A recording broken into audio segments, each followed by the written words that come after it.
FIVEextra.com. Rafael Nadal is officially the greatest men's tennis player of all time. A hard-fought victory at the Australian Open overnight against Daniil Medvedev means he's now won 21 majors.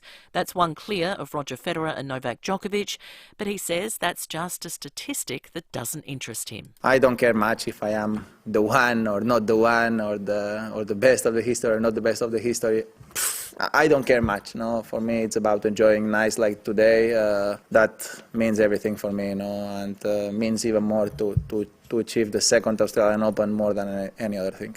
Both Federer and Djokovic have taken to social media to congratulate Nadal.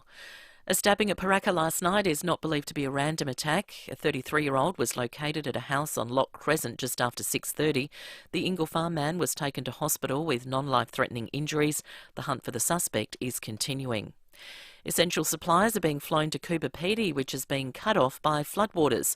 An RAAF flight will be carrying fresh produce, meat, chilled goods and toilet paper. More heavy rain is forecast this week, with some areas set to cop more than 200 millimetres. School's back this week, but not as we know it. It's a staged return to the classroom due to COVID concerns.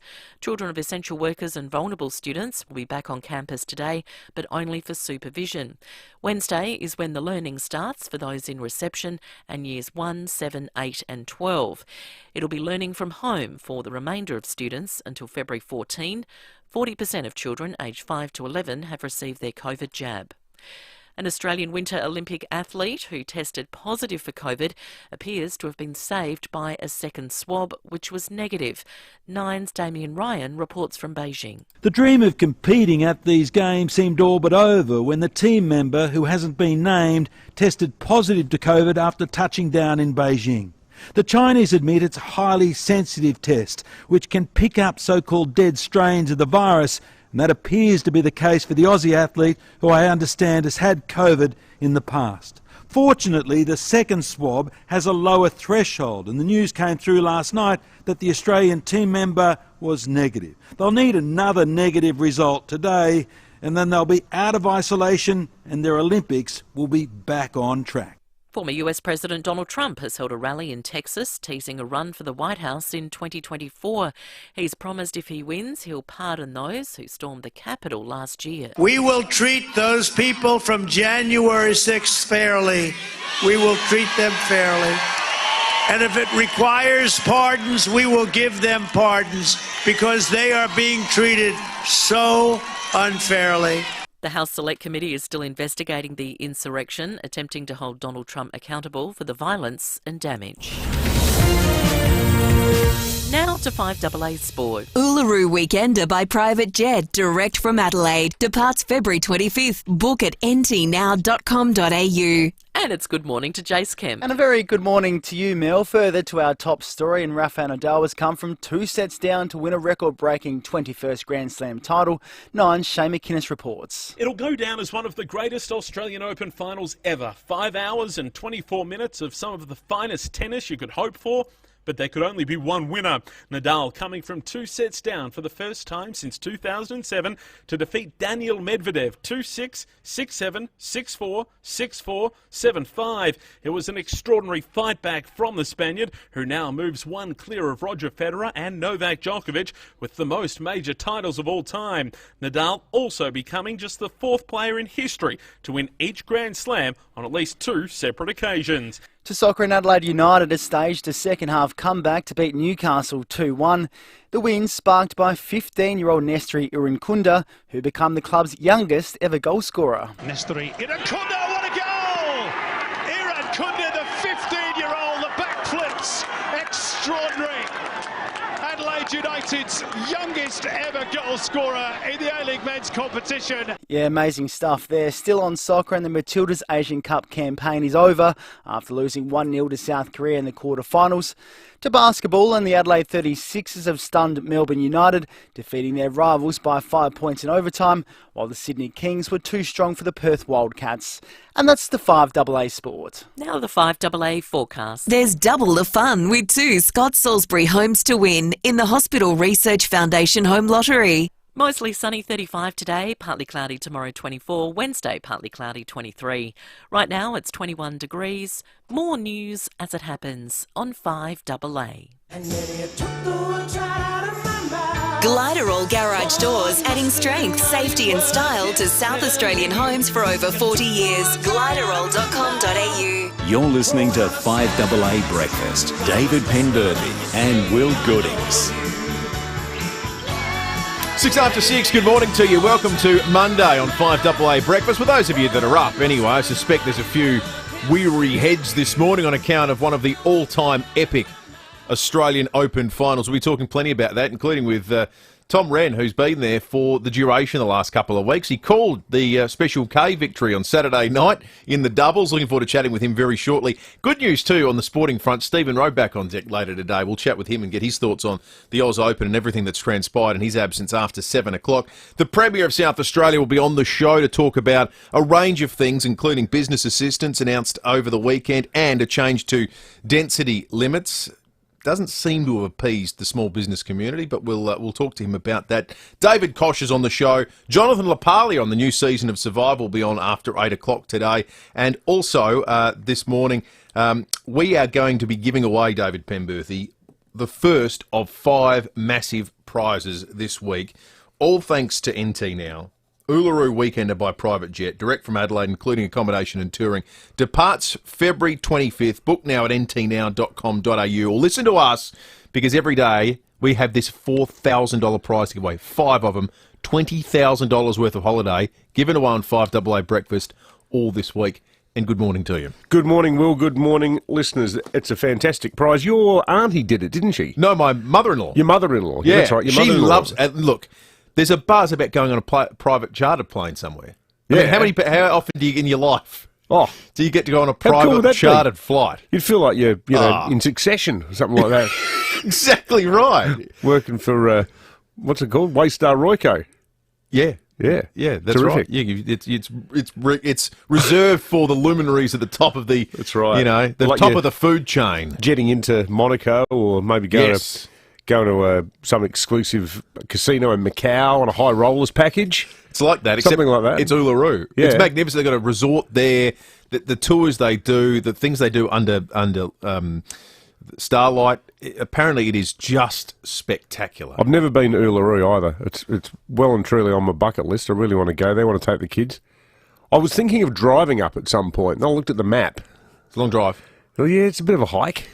It's Bit of a hike with 4 kids in the car. It's doable. I met a couple when we were in. Did they take Catherine. 4 children? Did they take 4 children? No, with they had 3 children. Okay. And they when we were in Catherine, we met them. A couple that I know from here in Adelaide. They'd done the drive, and they raved about it. They were talking about it as sort of trip of a lifetime stuff for the family. I'm sure it had its challenges. That said, I'm not even sure you could do the drive at the moment with what's happening in the north of the state. You'd probably run out of road when you go up to Roxby Woomera. You might need a submarine. I'll tell you what, there's going to be a few tired people in Adelaide today. I cannot believe...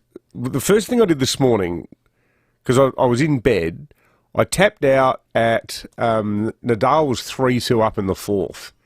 And that game itself, the 5th game of the 4th set, went for something like 12 minutes because Nadal had 7 break points.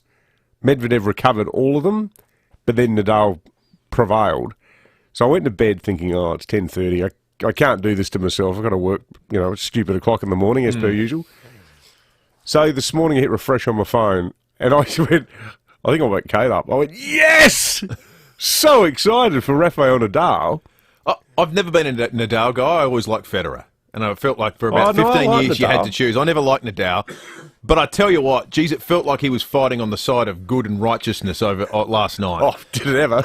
Like, it felt like he was the representation of that precious few group of people that are likeable tennis players. Yeah, flying the flag for normal people. Because Medvedev, the longer the tournament went on, the more of a jerk he turned into. I think his track record is jerkish. The whole tournament in the end, it felt like a victory for the good guys. Ash Barty winning on Saturday night. Yeah. And then Rafael Nadal winning last night. Thank God. Because if it had been it had gone a different way, I reckon I would have been just about entirely done with the Australian Open. Yeah. The whole thing was dominated by off-court, maladministration, Novak Djokovic rubbish. If it had then been won by a bunch of unlikable brats, I would have been done. But no, in fact, it was won by Ash Barty, who might be the most liked Australian at the moment. I think just that was really emotional watching that game. Universally loved. And then Rafael Nadal, who has been a voice of reason in these difficult times. Yeah. And again, somehow manages to navigate the difficult space of being asked every pointed political and prickly question repeatedly, and doing so not in his native tongue, in a foreign tongue, with a level of diplomacy and deft that very few can ever reach. He's so impressive. I'm just delighted for him. Stick around too, folks, because the only place you are going to hear the man who was there for the duration is on the FIVEaa Breakfast Show. We are lucky to have Tom. Yep. And as you say, huge plaudits to Thanasi Kokkinakis, and congratulations to him, and saw how proud his family were. His father, Trevor, wonderful interview on the Tizer yesterday. Whatever you say about his choice of teammate. It's a great South Australian success story that Thanasi was there along with the other guy. Well, it was great that holding the trophy aloft. We had 4 Australians in the final. Yeah. It's just remarkable. Yeah. That was a great result for Australian tennis.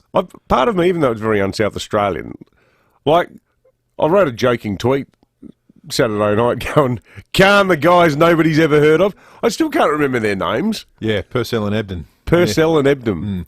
But what about, where does one of them get his hair cut? He looks like some 70s porn star, doesn't he, with the moustache and the sort of soccer perm? He's got a real future in doubles, that guy. He sounds like he's going to be a star for a long, long time, Max Purcell. Yeah. Todd Woodbridge was glowing about him. He says he's got multiple majors in him. Ebden's a veteran of the circuit. Don't you think the Special Ks might have upset his apple cart, though? Like, they look like they're going to be sticking around. Or did they just do it as a bit of a laugh? Well, he's younger than both of them. So he's got years on him. So he'll find a partner. It's 12 after 6. I just want to repeat this. We have $4,000 worth of holiday to give away on the program this morning. It's going off today. It'll go off tomorrow. Each and every day this week we're giving away. We've got 5 trips to Uluru, all thanks to NT Now to give away. Departing February 25th. You can book this trip right now if you want on ntnow.com.au, or play Guess Uluru, which is, you may have figured this out, like Guess Who, except themed around Uluru. Guess Uluru, every half hour we give you a clue, and you just need to guess who the person is. Now, the cool thing is we don't know who the correct answer is, so we are completely in the dark. Yep, exactly right. The first clue is coming up after 6:30. Do we know what type of person it is today? No idea. Okay. I know nothing. Well, all will be revealed, apparently. Sam's just whispered in my ear. 6:30, stick around. 13 after 6. Hi, it's Jane Riley here. I hope you enjoyed my amazing virtual Victorian road trip as much as I did sharing it with you. Thanks to the travel experts at RAA, we explored Victoria's great southern touring route, including the Great Ocean Road. I hope it's inspired you to get up and go and see what's possible in Victoria. Remember, you can enjoy exclusive RAA member benefits on your next Victorian getaway. Just Google RAA Travel for more info. Keep on moving on. There are nights when you enjoy listening to quiet, empty streets. Then there are nights when all you want to hear is a siren in the distance. SA ambulance, what's your emergency? Oh, but please help. My daughter's not breathing. I need an ambulance. I'm organising... The Marshall government cut $11 million of ambulance service funding in its first 2 years, leaving our ambulance service in crisis. South Australians are dying for more ambos. Authorised L. Watkins Ambulance Employees Association of SA, Adelaide. Adelaide property values are at an all-time high. They've grown by more than 17% over the past year, with really strong buyer demand. In some areas, demand is still greater than supply, and vendors are regularly getting multiple offers for homes with sold prices well above expectations. Now, we know that our friends at Toop and Toop work across all suburbs, and we can tell you right now that in Melbourne they're working with 4,825 buyers, 4,737 in Linden Park, and 4,842 in Walkerville. And all of these people are searching for their perfect property in these specific locations. If you're thinking of selling and would like to know how many buyers Toop and Toop are working with in your suburb, visit toop.com.au. Everybody loves their country. I'm Anthony Fay from Ray White's Real Estate. During open inspections, modern window furnishings done well really get the offers rolling in. They bring a look of quiet luxury to a home. Smart home improvements add value. Stunning curtains and shears are a feature that really makes a difference. Improve, invest and add value with beautiful curtains and shears to match by country. Visit countryblinds.com.au for a free measure and quote. Everybody loves their country. The wait is over. Survivor starts tonight. Survivor's ready! Australian Survivor, Blood versus Water. Starts 7:30 tonight on 10. Can't wait. 9 News is the one that's always been live and local. 9 News, made in Adelaide for Adelaide.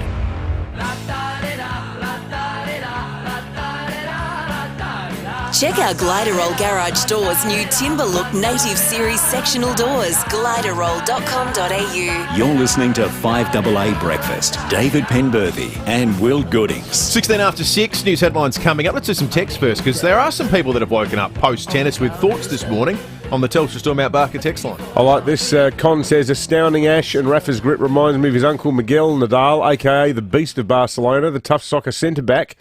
That's from Con. Steve says Nadal is now the GOAT. Shame he didn't get to play the world number one to actually make it real. His reaction shows he knows it too. I don't know if that takes anything away from it. There's no guarantees that Djokovic necessarily would have made it through. Mark from Para Hill says, morning guys, like you, Will, I've always been a Federer fan, but I'm so happy Raf won. Up yours, Novak. Congratulations, Ash.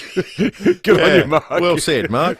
All right, let's to the point. Let's get to the news headlines. The first flight on an emergency Air Force operation to resupply Cooper Pedy will take off today to ease a critical flood-induced food shortage. The 20-ton RAF Rescue Spartan aircraft will deliver fresh produce, toilet paper, meat, milk and frozen food, everything you need to survive. They've totally cut off. Great picture in the Tizer this morning. It gives you a sense. It makes the land look like it looks like sort of a wet sponge, and there's a section where it's all the floodwaters have gathered, and it totally obscures the road. It's a fantastic photo. I tell you what, though, it puts our metropolitan supply chain concerns into a different perspective, doesn't it? I mean, I was talking the other day about how there's the El Paso stand and stuffed taco shells have been occasionally hard to come by. Maybe I should just walk a mile in the shoes of far northern South Australians.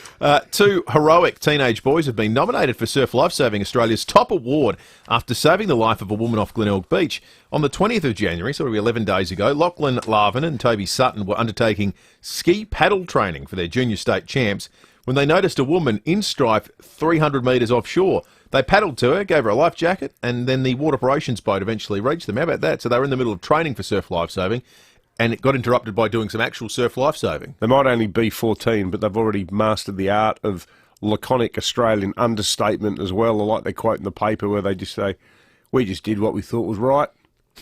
Yeah, that's good. Classic sort of Chips Rafferty. Oh, no big deal. Yeah. They just went out there, had a bit of a swim, shoes and a bit of strife, got it back to shore, no dramas. A lot changes generation to generation, but it's something that endures in Australia is the idea that anything but understatement is very uncool. Yeah, it's true. It is true, and so different from the American sort of way of doing it, where, you know, like if they were Yanks, they'd be, you know, on the speaking circuit by now, talking about their heroism. Oh, yeah, there'd be a book out. Yeah, that's right. I just knew someone had to do something. Yeah, sometimes there's a man.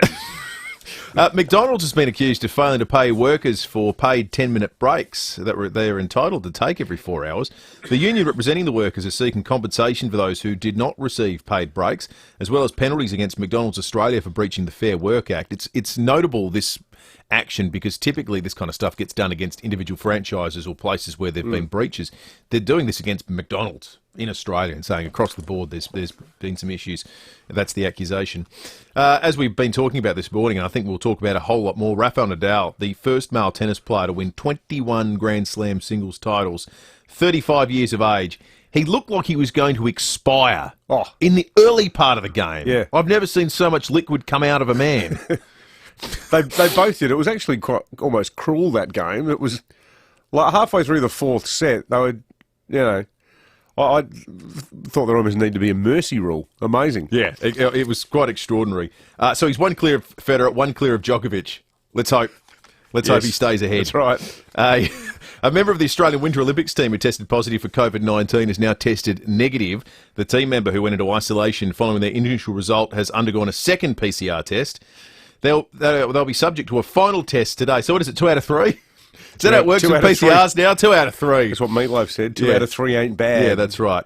So hopefully that'll all be clear. It's all very bizarre. The Winter Olympics sort of shrouded. The backdrop is zero COVID, and there's an outbreak in Beijing, and there's outbreaks in the athletes' village. The Olympics. Do you get welded into the athletes' village if you're part of a close contact? Roll out the razor wire. I don't think anyone wants to ask. The Winter Olympics start on the 4th of February. We'll be talking more about this after 7 o'clock today. Support for the federal coalition has slumped to the lowest level since the 2018 leadership spill. News poll is extraordinary. The primary vote for the Liberal Nationals has fallen 3 points to 34. Labor at 41. That's primary, so two-party preferred. It looks grim. Scott Morrison still clings to a lead as preferred Prime Minister, but... Clings is the word. It's, 1 point? Yeah. You never have a gap like that between the PM and the alternative. Although, remember Shorten 3 years ago? Like, there could actually be some parallels. The election is going to be at exactly the same time as it was in 2019. So a May election. Yep. And when we're going to the election, remember how the consensus... He was done. All the polls showed Morrison had zero chance. He had a snowball's chance in hell of beating Bill Shorten. Didn't the polls just say they've tweaked the formula, though? Well, isn't this the new formula? I don't know. Well, maybe the polls are right now, but people, when the election's called, they'll go, okay, let's have a real close look at these two guys. I reckon the way people respond to polls is different to how they vote often, too. Oh, for sure. Because a poll means nothing. Someone asks you, what do you think? Nah, stuff them. Stuff them all. Then it gets to the ballot box. You think, is it going to be any better? The key difference, though, is this time, Albo hasn't got any scary policies. He doesn't really seem to have any policies at all. He's just sort of, trying to spruce himself up and look more statesman-like, opposed to his sort of more knockabout sort of, on the terps in Newtown sort of stylings before, back in the days when he was hosting Rage and doing things like that. We're going to have consecutive elections in this town where the alternative is largely going to be they're not the incumbent. That's going to be the pitch for them.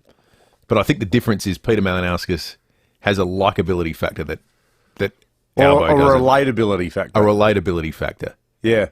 Yeah. Like, I think he's got an extra string to his bow in the absence of there being any sort of compelling policy argument on either count. And there still might be something that comes out over the course of the campaign proper. 35, the expected top today. That'll be the last day of serious heat for a little while. Tomorrow drops down to 24, 23 on Wednesday, 25 Thursday, warms up on Friday. We get to 28. 31 on Saturday and 32 Sunday. You'll note no mention of rain. I think we've done our little rain dash for a while. I think so. Humidity, not an issue any longer. It's going to feel like good old South Australian summer. Good text here just quickly from Trevor too on the Telstra Stormount Barker text line. Rightly points out, Dave talking about haircuts.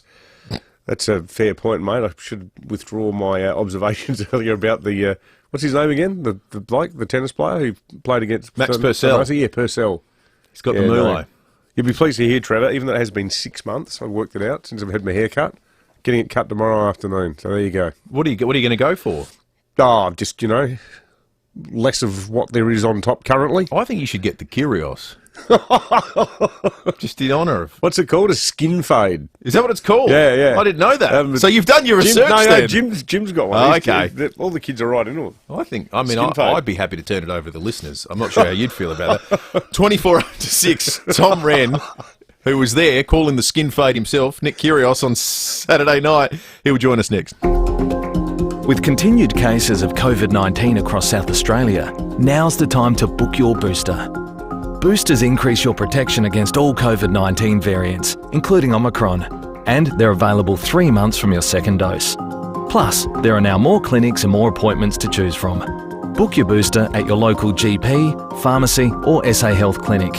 Book your booster now at covidvaccine.sa.gov.au. A message from the Government of South Australia.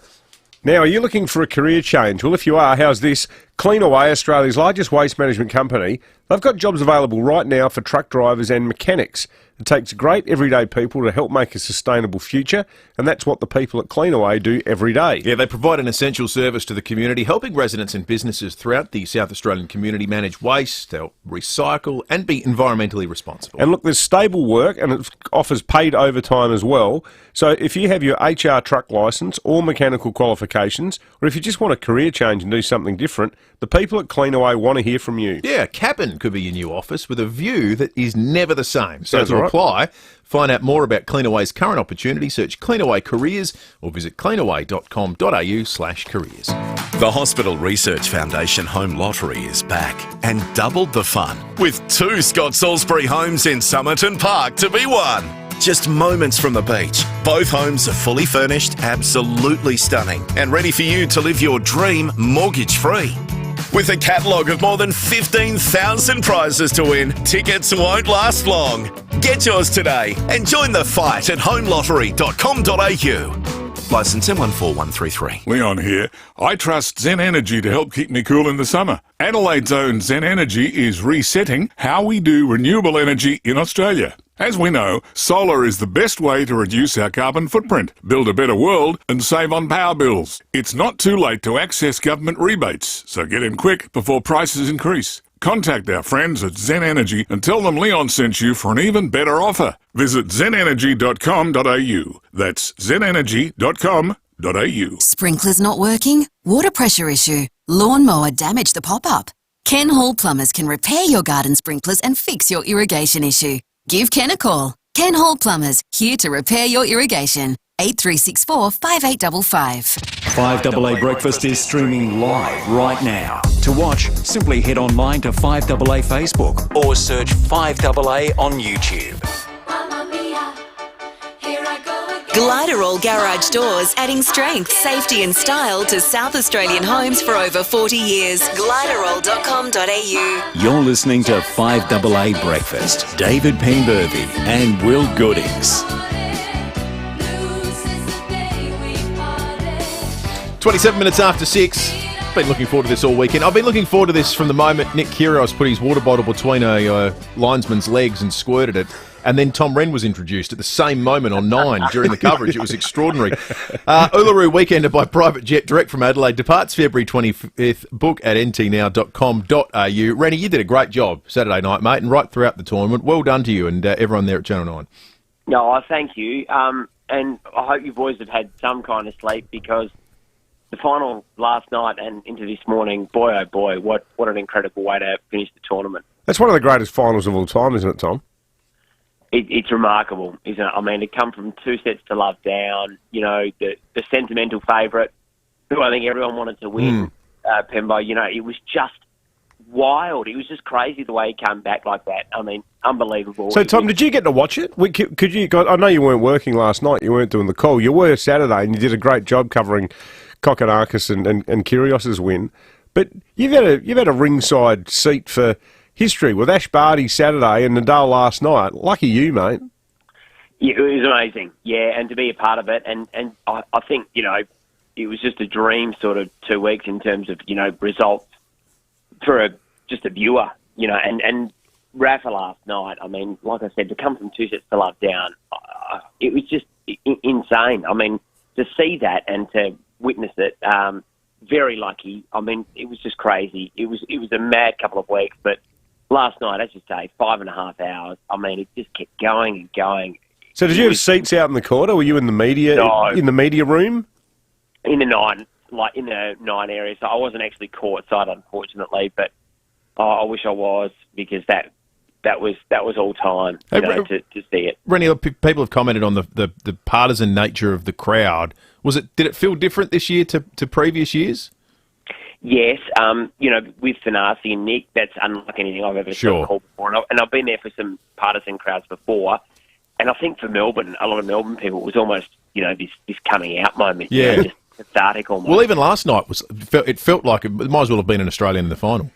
Yeah, big time.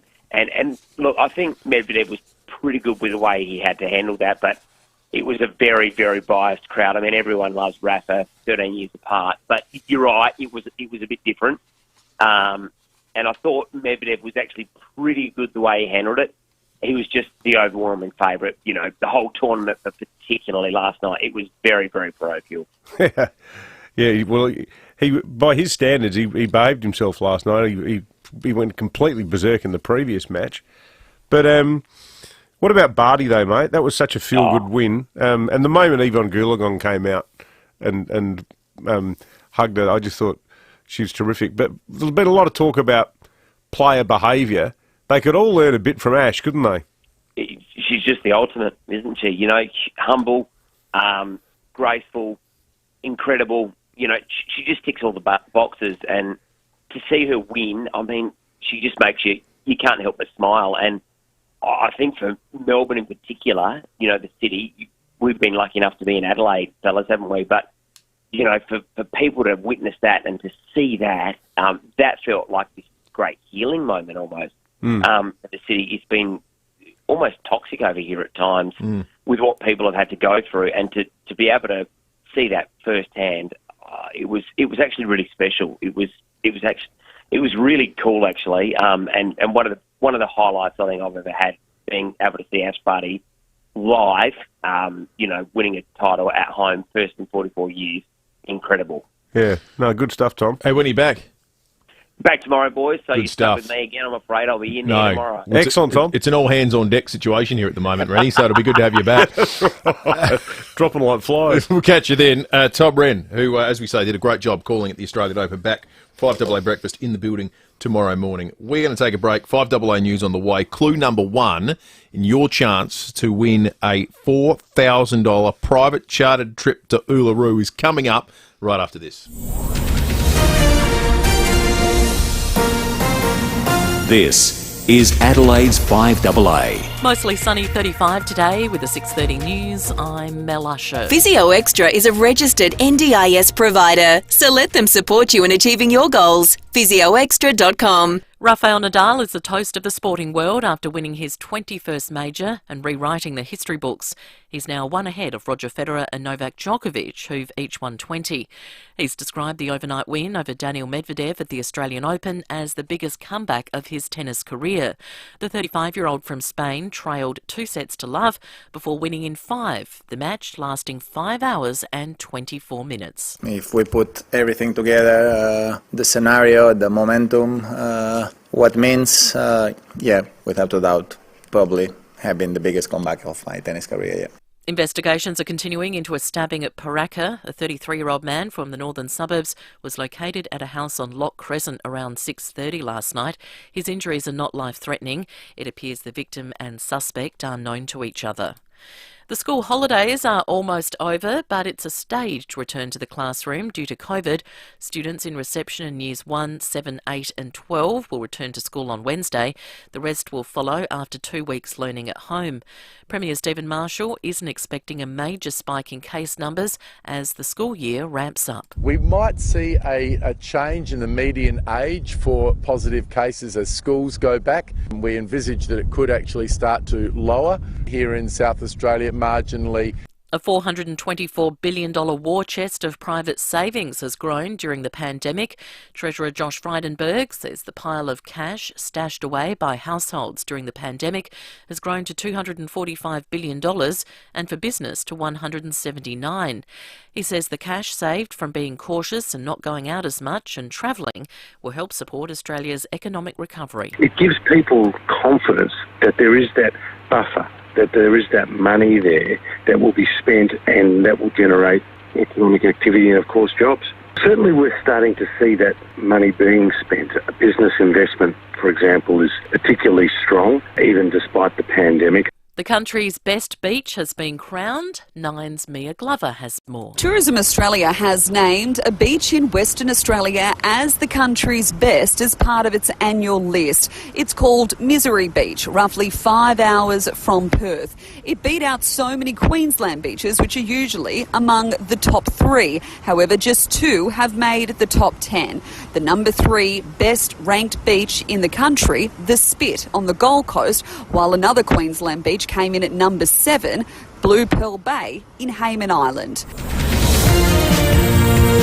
Now turning to 5AA Sport. Uluru Weekender by private jet, direct from Adelaide. Departs February 25th. Book at ntnow.com.au. And it's over to Jace Kemp. Thank you, Mel. As we've heard this morning, Rafael Nadal has defeated Daniil Medvedev in a 5.5-hour marathon at the Australian Open final. Nine's Shane McInnes reports. It took everything he had, but Nadal last night came from 2 sets down to defeat Daniil Medvedev. Nadal's 21st title, arguably his toughest to win. Medvedev looked unbeatable early, responding to every challenge Nadal laid down. However, the Spaniard found a second gear, and as Medvedev became ever frustrated by the crowd, Nadal kept his cool, focused on the task at hand. At 35, Nadal is the 4th oldest player to win the Australian Open title and joins Novak Djokovic, Roy Emerson and Rod Laver as the only players to win each major on at least 2 separate occasions. A fortnight of unforgettable tennis, culminating in 2 of the most memorable finals in the tournament's history.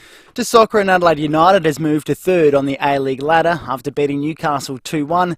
2 goals in the final 2 minutes helped the Reds pinch the 3 points. They might win it here, the Reds. Cavallo! They have! Unbelievable!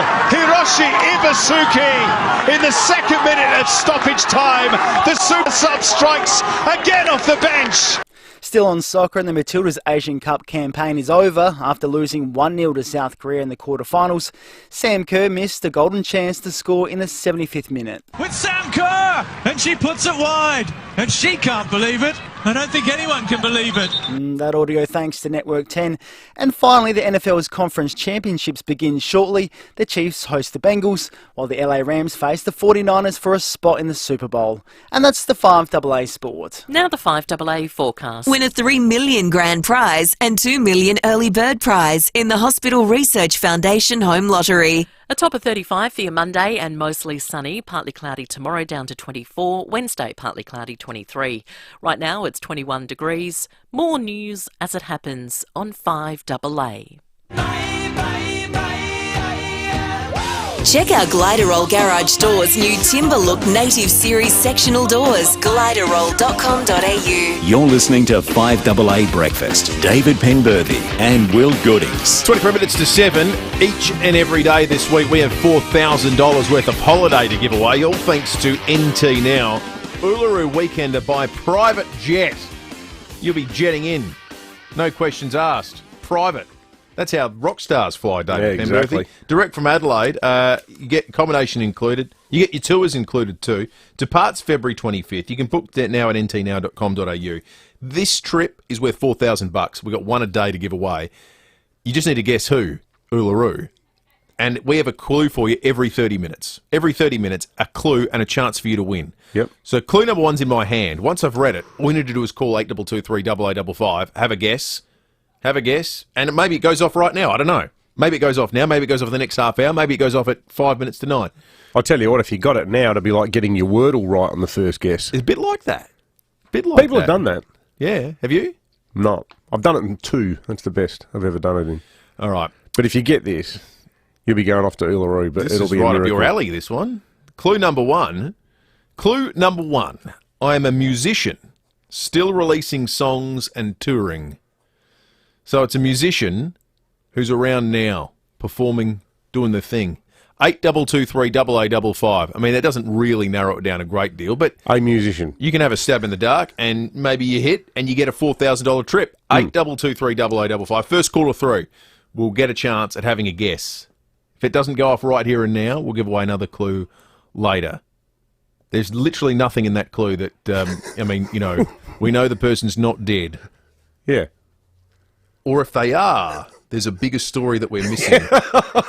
That's right. Should have saved it for breaking at 8. All right, let's go to Hove. That's where we find Chris, who's our first guesser for Guess Hoolaroo. Chris, good morning to you. Yes, good morning, guys. I'd wish you all the very best of luck, Chris, because you're going to need it, I'm afraid, mate. All right, Chris, who do you think it is? Oh, look, we'll just go with Jimmy Barnes, eh? Jimmy Barnes. Been on the show a number of times, Jimmy Barnes. Is a musician. Still releasing songs. It's a good guess, actually. He did that Yelling at the Cloud one, didn't he? He did, yeah. Touring, yes. Yep. Unfortunately, Chris, it is not Jimmy Barnes. Commiserations, mate. Another clue coming up in the next half hour for Guess Hoolaroo. Cracking prize. Yeah, it is a great prize. $4,000 worth of holiday. Could be yours. We've got $20,000 worth of these to give away over the course of the week. You tried to go to a bank recently? I went to a bank. Did you find one? I went to a bank. It was really embarrassing, actually, because I had all these coins from home, and I put them into one of those coin hoppers. And I don't know whether it was a problem with the machine or whether there was like something in the container that we store the coins in at home. But there was I didn't realise until I saw blood on my finger. There was some glass, either the person before me or someone had put some glass in the machine. It was really embarrassing. It was a bank in Unley. The people were very nice, but the machine totally seized up. Well, that's not good. No. Machines are part of the issue. In the last 4 years, a quarter of all bank branches in Australia have closed. A quarter. 1,325 branches have closed their doors. I was over Christmas time in a long line at an ATM at Westlakes, and I really felt for the people in the front of it. There were a couple that were trying to do their banking through the machine. They were trying to do a deposit, and it was very finicky. And they felt the pressure of the long line. It's Christmas shopping. Everyone's kind of huffing, like we just want to get our cash and, get the money for the card.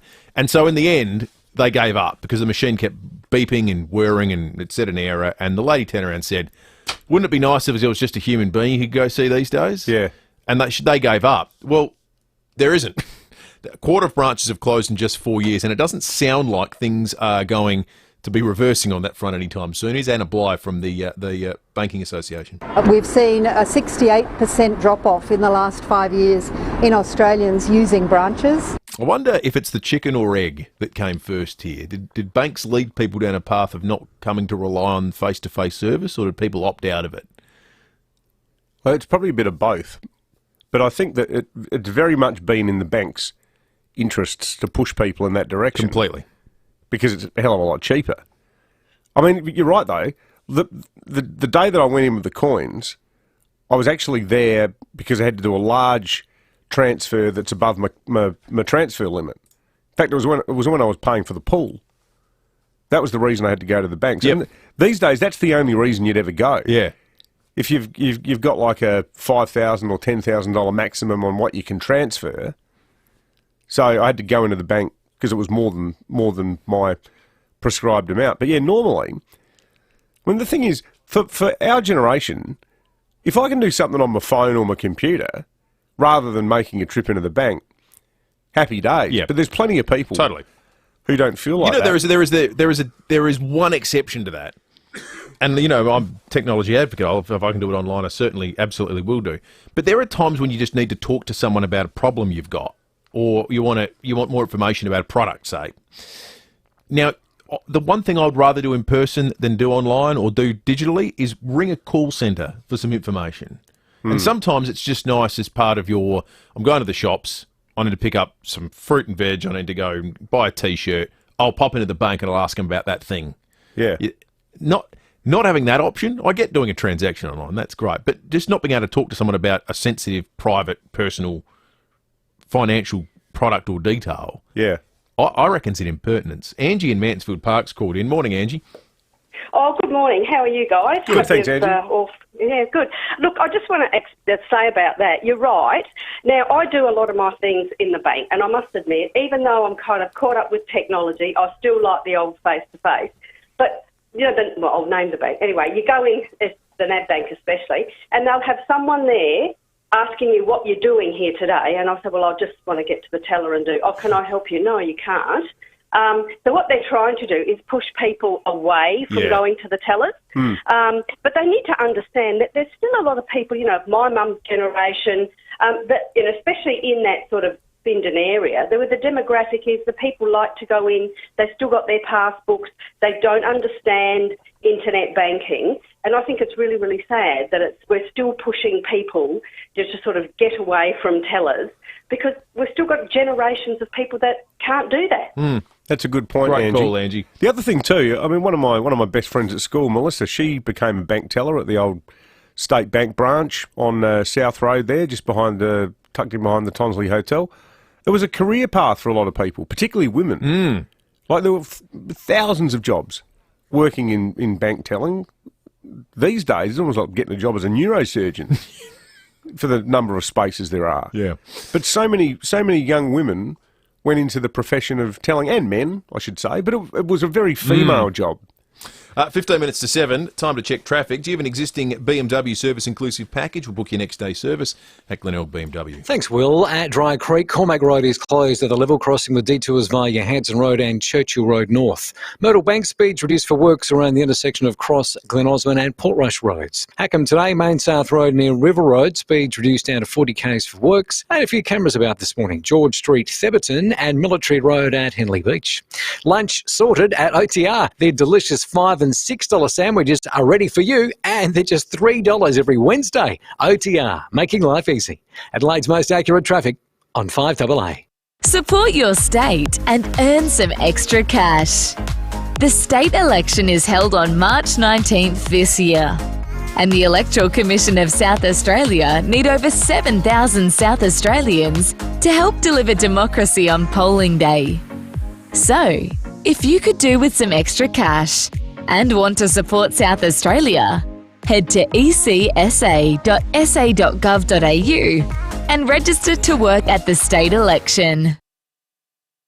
Now, I'm not sure how Jane Riley copes with all of these tough assignments. He used the word tough very tongue-in-cheek, like discovering what lies beyond the border in Victoria, all thanks to the local travel experts at RAA. Yeah, last week Jane took us along a wonderful virtual look at the great southern touring route from Geelong to the Grampians. Now, look, it's an iconic trip, and if you've been planning to do the Great Ocean Road, you've got to do it once in your life.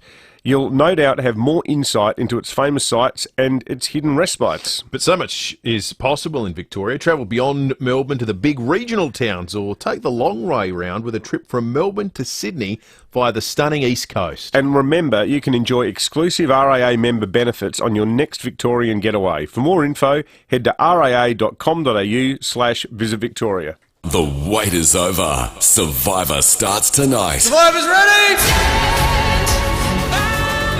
Australian Survivor, Blood versus Water. Starts 7:30 tonight on 10. Can't wait. Here at 5AA, we're all about supporting local.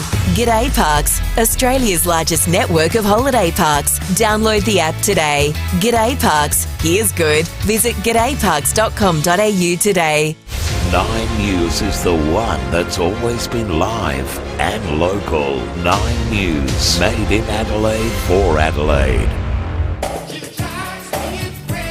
Gliderol Garage Doors, adding strength, safety and style to South Australian homes for over 40 years. Gliderol.com.au. You're listening to 5AA Breakfast. David Penberthy and Will Goodings.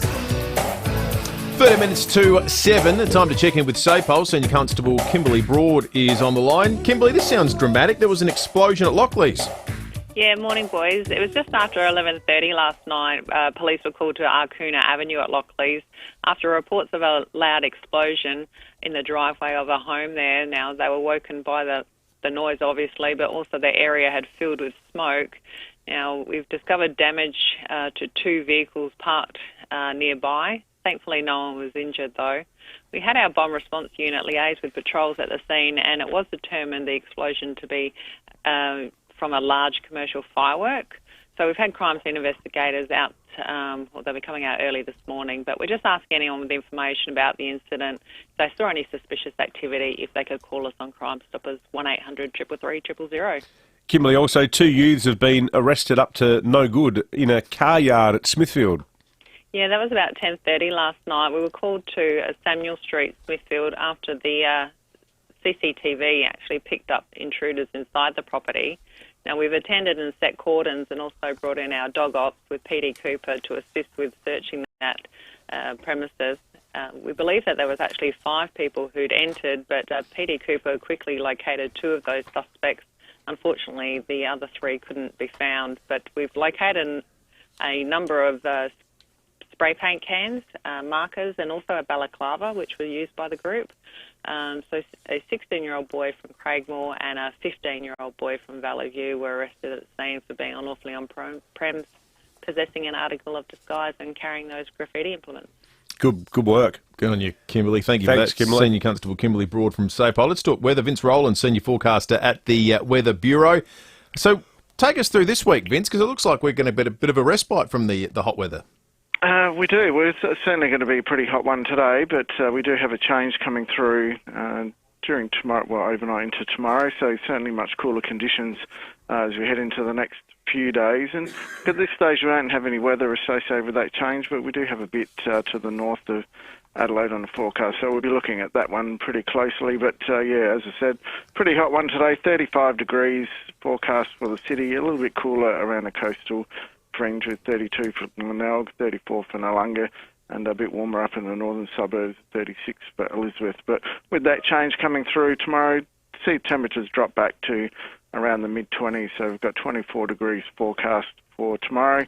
A bit cooler on Wednesday, down to 23 degrees, but then we start the next warming phase as the winds start to swing around to a bit more of an easterly, so we've got 25 degrees for Thursday, 28 degrees for Friday, and then the weekend at this stage is looking very nice with 31 degrees on Saturday, 32 for Sunday. So, it's a pretty hot one to round out January, and then a pretty cool start to February before we start warming up towards the weekend. Hey Vince, just for the benefit of our listeners in the northern part of the state, is there any prospect of rain sort of in the far north later this week?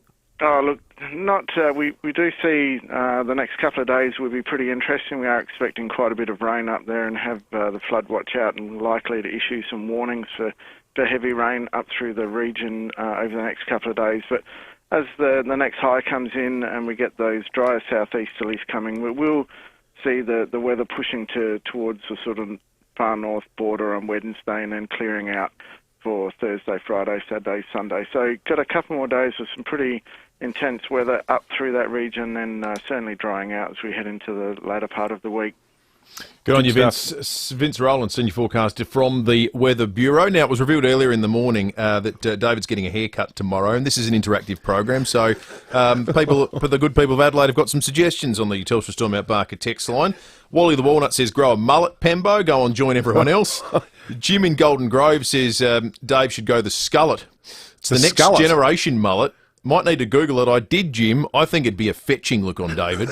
Fetching. I had a mullet for most of the 80s. It involves you having a total skin head and just the mullet component. Oh, so just the party bit. And the rest is just business. So you're bald or like a buzz cut, and then you've got the... Total buzz cut. You got the mane coming out of the back. That's right. Yeah, okay, that's tempting. Keeps the focus. I like it. Dave from Albion says modern mullets are in fashion, Dave. Making the point that, What's that Western Bulldogs player? Bailey Smith. Yeah. Yeah, that's a fine piece. He puts a lot of effort into that hair. Looks like too much work for me. Oh, minimal effort is what it's all about. Yeah, well, I guess it involves never going and getting your hair cut for a decade. Hey, speaking of doing everything online, I went to the Crossroad McDonald's on Saturday to buy a quarter pounder, which is my guilty pleasure when I'm about to do 5 hours of gardening, because I reckon I can work it off in record time. I was in my car, and the person on the speaker, when I said quarter pounder, extra pickles, bacon, small meal, Coke as the drink, small fries, thank you. And she said, are you using the app? And I went, no, I'm talking to you. I'm in the car. I'm in the car, firstly, so I'm not using any apps because I'm holding the steering wheel. Yes, you're focused. But why do I need to use an app to go to McDonald's? Yeah, I'm not sure who that makes life more convenient for. I don't get that one. Ridiculous. Why do they never have menus that you can see either now when you go to a drive-thru? Well, a lot of them, like the one in Fulham, you go in there and there's big panels, like giant iPads mounted on the wall, and you have to dig. I just want to look at the menu. Just give me a quarter pounder, extra pickles and bacon. I don't come in often enough that I've memorised it. Yeah. Just a little bit of friendly advice. Hey, you can experience the magic of Disney's Frozen. The much-anticipated Adelaide season of the hit Broadway musical. It opens in May at the Festival Theatre. Nice to see some shows and the arts returning to, the world. Join the waitlist now at frozenthemusical.com.au. Pre-sales begin at 9 a.m. on the 28th of February. With destinations like the Barossa Valley, your best adventures are right here in South Australia. Switch your electricity and gas to Red Energy on a Qantas Red Saver plan today, and you'll get 15,000 bonus Qantas points plus 2 points per dollar on every energy bill you pay on time. Switch on to Red Energy now on 131 806 so you can switch off on a South Australian holiday later. Residential customers only. Eligibility criteria and conditions apply. Basic plan information documents available at redenergy.com.au/BPID. Dawn Creative Industries is a First Nations business connecting Australia's ancient cultures with today's corporations through Reconciliation Action Plans. A Reconciliation Action Plan is an opportunity to drive change, be a preferred employer and build a dynamic and diverse team with greater cultural awareness. Dawn can help you discover how a Reconciliation Action Plan can evolve and enhance your business. Dawn Creative Industries, okadawn.com.au, bringing your story to life. As we get older, we want to be able to enjoy a better life and perhaps more importantly, be able to enjoy it in our own home. So, if you or a loved one needs some help to enjoy a better life at home, Southern Cross Care is here for you with their home care services. Led by qualified and compassionate health professionals, their home care services will help you take care of yourself, your health, your home and your garden. Plus, there's no setup or exit fees with Southern Cross Care's home care services, giving you that extra peace of mind. If you'd like to find out more, visit southerncrosscare.com.au or call 1800 852 772. Southern Cross Care, better for life at home. Harvey Norman's Summer Sizzlers. Enjoy summer at home. Save $300 on the HP 15.6-inch laptop with the latest Intel i7 processor. Now for $1,198. Perfect for back to school. Philips Series 1000 air purifier, hot price $259. Samsung 647-litre 4-door French door fridge with beverage centre, $4,299. Summer Sizzlers, now at Harvey Norman. 5AA Breakfast is streaming live right now. To watch, simply head online to 5AA Facebook or search 5AA on YouTube. Check out Gliderroll Garage Doors' new Timber Look Native Series sectional doors, gliderroll.com.au. You're listening to 5AA Breakfast. David Penberthy and Will Goodings. 4 minutes to 7. Lots of great texts coming through on the Telstra Storm Mount Barker text line. Lots of banking-related texts too. Andrew says there was a bank branch at Morphett Vale that was always crowded, got shut anyway, so demand is not a variable there that they do consider. Rob says another service that's closed at the start of COVID. Australia Post closed the offices Saturday morning, citing COVID. They've never opened back up. A lot of people needed that Saturday morning open to do their business. I feel it's now less about COVID and more about cost cutting. I don't know if Australia Post need to cost cut. They're printing money at the moment because suddenly everything's going through the post. Joe says, boys, I physically went into my bank in Gawler 3 weeks ago to pay off my mortgage. Good on you, Joe. Well done. What a feeling that'd be. Sadly, even face-to-face contact didn't prevent the finished outcome being wrong. Well, whoops. Oh, that's not what you want to hear. And Jay says, went to start a new account for my daughter last week. The bank interceptor, which I think is a good term for the person at the door, asked me to come back in 2 hours' time. I said, so you're out to sign up a new account for a new customer and you can't help me? And I need to do this at your convenience? Needless to say, they lost my daughter, us, and probably a future home loan. Yeah. Yeah, I get a feeling, though, if you go to the bank down the road, same thing might happen. Yeah, that's what they're counting on. All right, let's head to the US. Tim Lester for 7 News is on the line. Tim, good morning to you. Morning, guys. So, Tim, Neil Young has had his blue with Spotify. Joni Mitchell followed suit. She's pulled her music off as well. What's all this got to do with Meghan and Harry, though? Well, probably not much. But Meghan and Harry, of course, signed a deal with Spotify for an undisclosed sum back in December 2020. So they're in on Spotify, and I guess they feel like they've needed to make a statement on this, so they put out a statement. But the bottom line of their statement is they're going to continue working with Spotify, though they say they've been expressing concerns about misinformation on COVID. Of course, all of this is about COVID misinformation and claims that podcaster Joe Rogan, who's enormously popular and profitable for Spotify, has been disseminating misinformation. So they're not actually taking firm action, just signalling that, in a sense, they back Neil Young, Joni Mitchell, Niels Lofgren and the crew who are taking action. I think signalling's the perfect verb there, mate. They do a lot of signalling. So their high and mighty action then is to express some vague solidarity with the artists, but not to do anything about it because they're getting paid so much money. Well, Oh, completely. And they've only released one podcast since December 2020. So, Spotify might well say if they walked away, well, we're not missing much right now. Exactly. Tim, good on you. Thank you for that. Tim Lester for 7 News in the US. I just like the idea that they were sitting there thinking, well, we've got to say something. Everyone's expecting us to have a position. But that's not a position. No. Well, no one cared either. We're going to keep doing everything that we were doing. Yeah, but we understand there's some upset. But they look completely irrelevant to the whole discussion, don't they? They are completely irrelevant to the whole discussion. Imagine being a fly on the wall inside their house. Well, I mean, you probably won't have to for long. They'll probably do a reality TV show like that at home with the Osbournes. 5AA only not as smart as Ozzy and Sharon. Yeah. That's exactly right.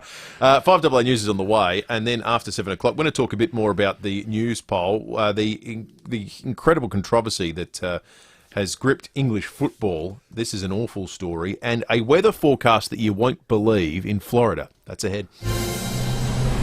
Online, on DAB Digital Radio, and on 1395 AM. Talking Adelaide.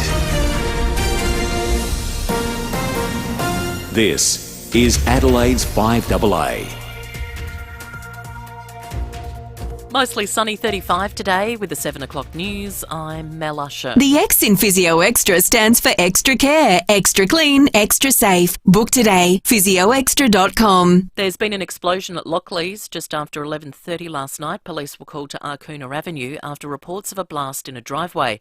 Senior Constable Kimberly Broad says damage was caused to 2 vehicles parked nearby, but no one was injured. We had our bomb response unit liaise with patrols at the scene, and it was determined the explosion to be from a large commercial firework. We're just asking anyone with information about the incident. If they saw any suspicious activity, if they could call us on Crime Stoppers 1800 333 000. There's been a stabbing at Paraka. Police were called to a house on Lock Crescent just after 6:30 last night. Upon arrival, they found a 33-year-old Ingle Farm man with non-life-threatening injuries. He was taken to hospital for treatment. The hunt for the suspect is continuing. It's not believed to be a random attack. Senior Liberals say we shouldn't write the federal government off just yet following a disastrous news poll. The survey shows Labor with a 12-point lead over the coalition after preferences.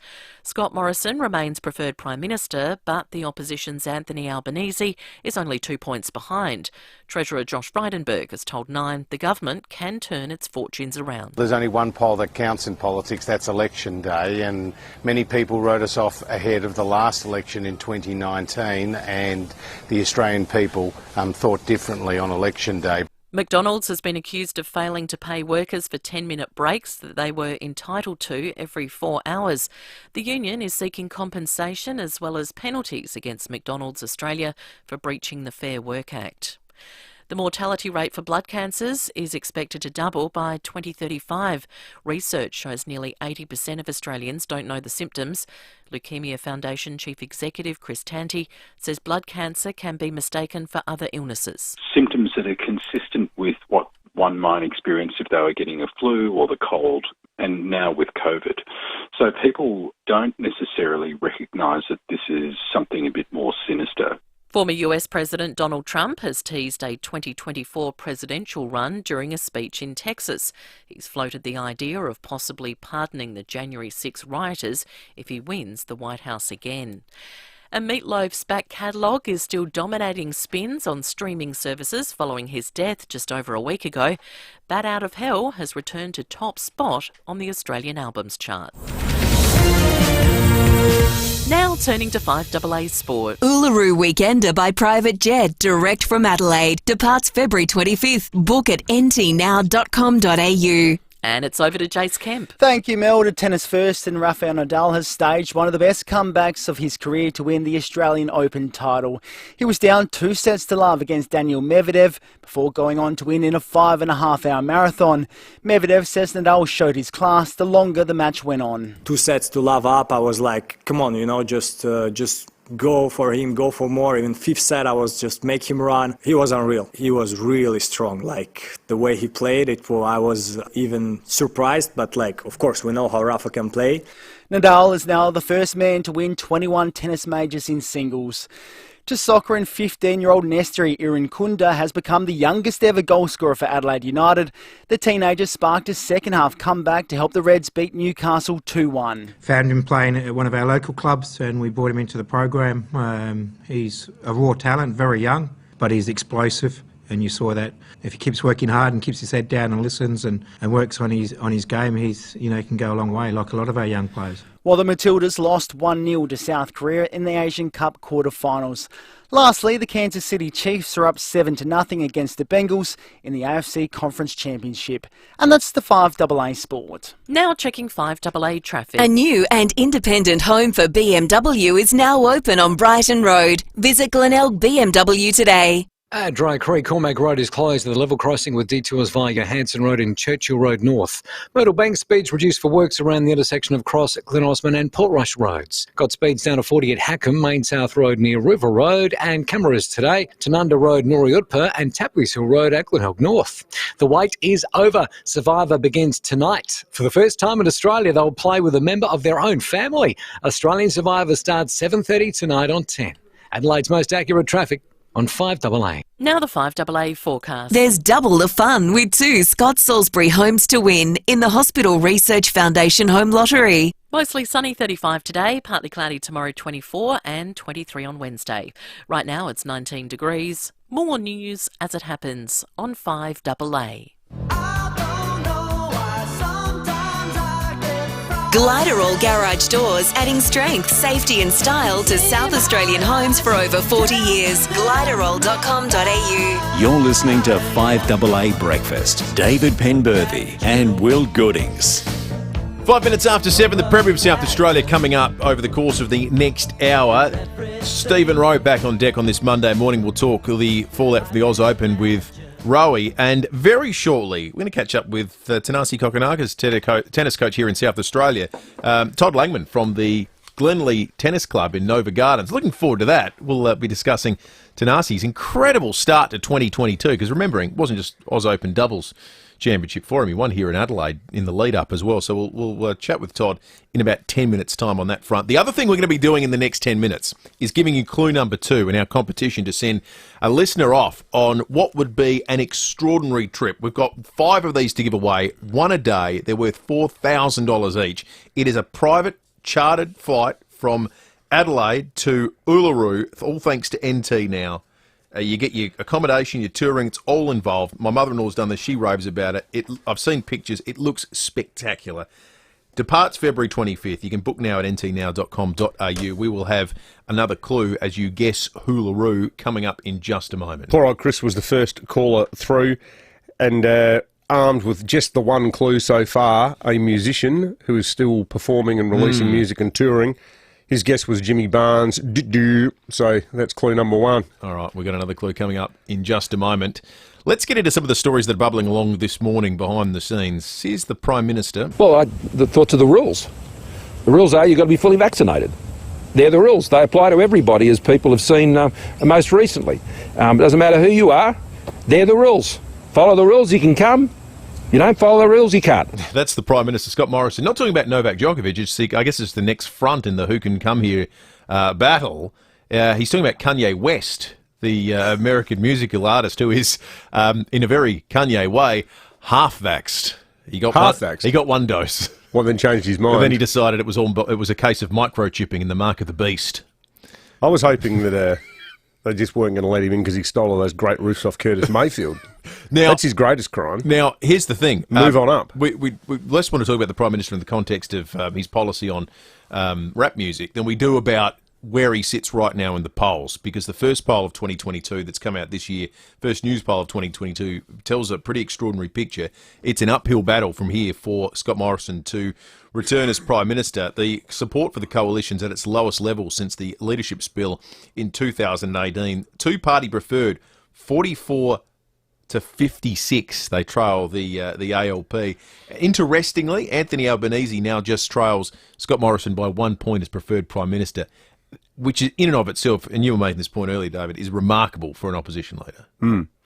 I actually think that part of the poll is the most disturbing one for Morrison. Not so much the party vote, but his own personal standing is so low, and it's very rare for a Prime Minister to be neck and neck with his opponent. Normally, the authority of your office normally gives you a 10-point lead of itself. Yep. And this is where I think part of the big problem for ScoMo for the last few months has been this. Like, you look at the sub stuff. Like, a lot of people didn't really burrow madly into the detail of how it was that Naval Group got the bums rush. But I think that a lot of the takeout that people have from it, rightly or wrongly, is lack of trust. And, you know, a whole bunch of things have fed into that. And I think for a lot of women voters too, some of his handling of the Brittany Higgins, Christian Porter stuff was a factor. You know, there's a number of things that have gone to his character, rightly or wrongly, in people's minds. And you can see it when you look at the detail of those polls. But I stand by what I said before. I reckon I still think he'll win. Heaps of people are writing him off, but I got a weird feeling that he's going to win again. Well, as you mentioned, he was in a similar position this time, last time, and managed to pull through. One of the interesting metrics that Newspoll did cover too was who you had most faith in to lead the party out of the pandemic. Specifically on that question, Anthony Albanese came out ahead of Scott Morrison on that question. Now, really? does that go to the Labor Party's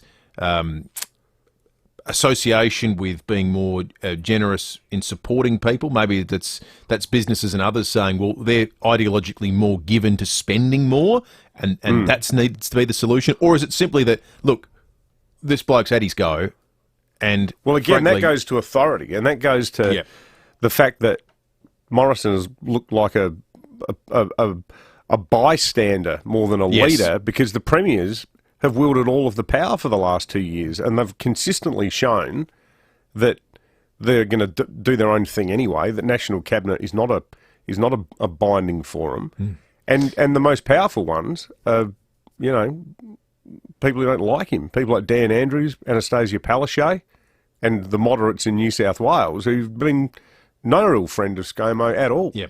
Huge story out of the UK overnight that is going to dominate discussion over the coming weeks, you'd imagine. It's going to be, ultimately, if it does go to trial, be something that everyone watches.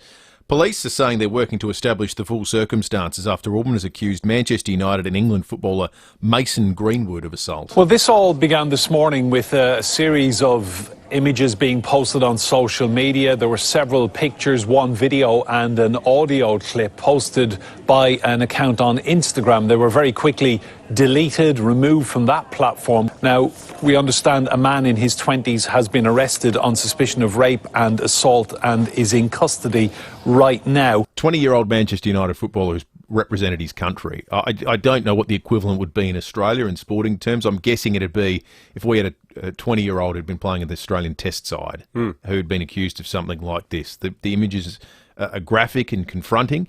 They've been subsequently taken down, as you heard in that report on Sky News UK. But this is a really awful story, and one that... How do the images get posted at all? Well, the person who is the alleged victim... Oh, the victim? Has posted them. Wow. With some audio. Oh, God. Yeah, it's just quite an extraordinary story. 12 after 7, speaking of extraordinary, I don't think you get too many weather forecasts quite like this. There's a cold snap on the east coast of the United States, and certainly throughout the northeast. There's snow and ice, and it's the temperatures are freezing. But it's a weather event that's intriguing, less about what's happening in the northeast than the impacts on other parts of the country, like in Florida, where there are freeze warnings for around 10 million people, including places like Jacksonville, Orlando, Tampa, right throughout Florida. So the tropics, this is. This is the tropics. So they're talking about whether it's going to get down to 2 degrees Celsius. There'll be a wind chill factor of 0, which would be like getting that kind of forecast in Port Douglas or Cairns, I guess, basically.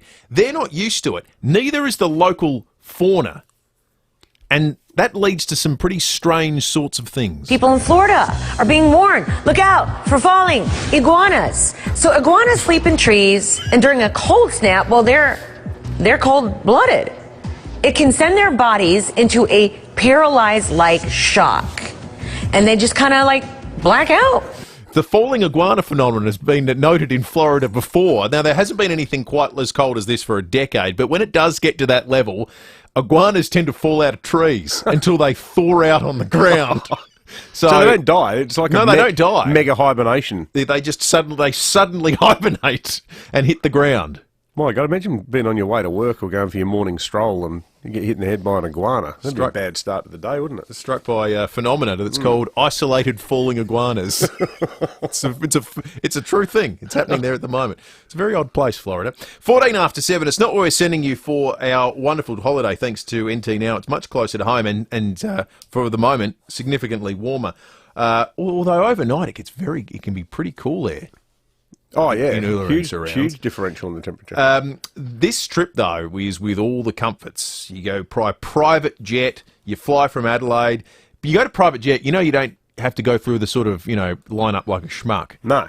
You don't do all the rigmarole of, the go to the gate. Where do you even leave from? You've got a private. There's that secret little spot down that side road at the airport. That's where you go and you just walk on. They just take care of the baggage. It's the only way to travel. The only downside of winning this prize is it might ruin all forms of travel for you going forward. You then go direct to Uluru. Your accommodation and touring's taken care of. This is worth $4,000. This trip. This is no little weekender. This is $4,000 worth of holiday departing February 25th. You can book now at ntnow.com.au or tell us who this is. 8223 0055. Clue number 2. I have stated in interviews that I do not like cats because of their lazy, selfish and sometimes destructive behaviour. A musician who's currently touring and making music that doesn't like cats. You've written something down, so I think you've got a guess. Nah. First caller through. It was a doodle, mate. 8223 0055. I was convinced. I thought you had it. No. Currently active musician. Doesn't like cats. Who could it be? 8223 0055. First call through gets the guess. Another clue next half hour if it doesn't go off. Darren in Gulfview Heights, good morning. Morning, fellas. How you going? Good, thanks, Darren. All right, Darren. Has that helped you at all, mate? Not really, but I reckon it might be Peter Garrett. Peter Garrett?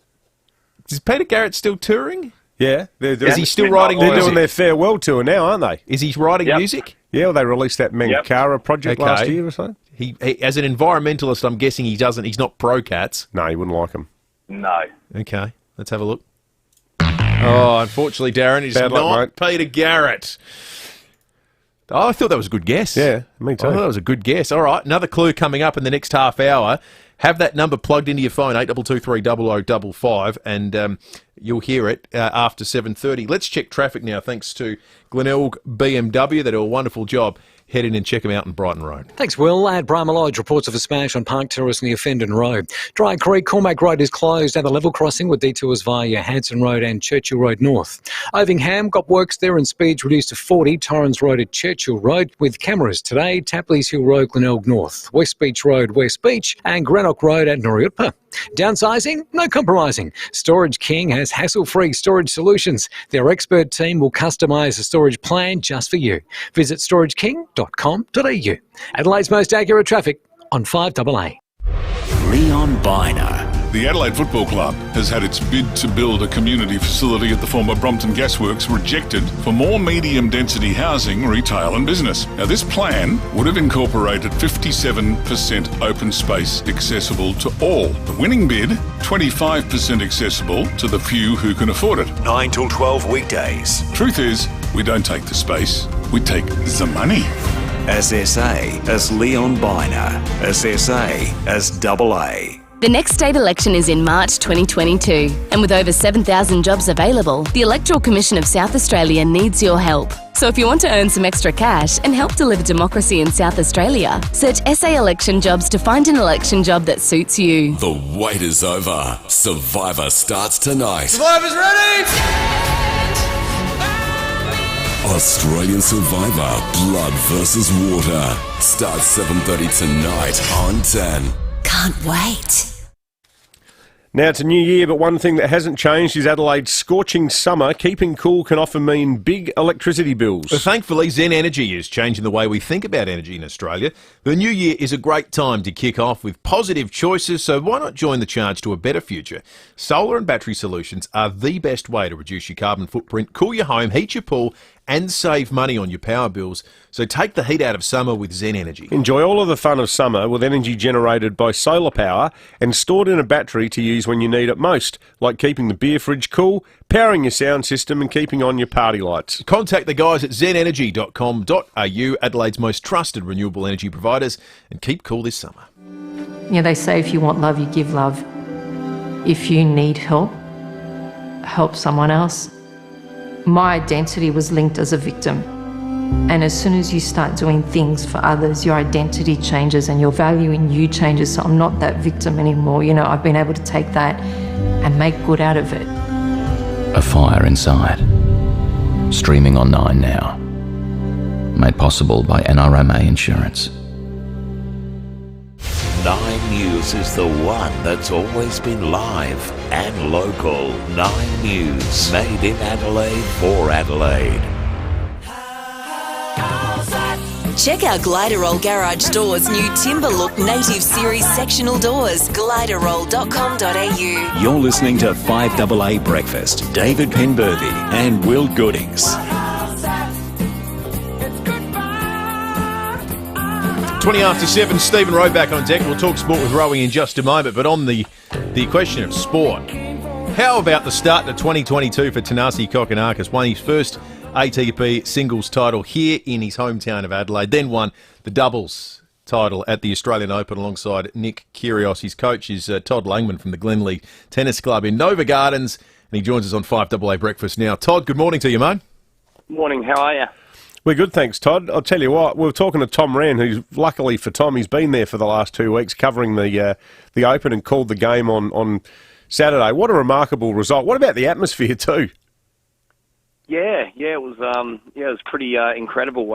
Atmosphere was insane. Yeah, obviously the Kia Arena was just going off, and it was a little strange going into Rod Laver early, and it wasn't as loud, but the final was pretty amazing.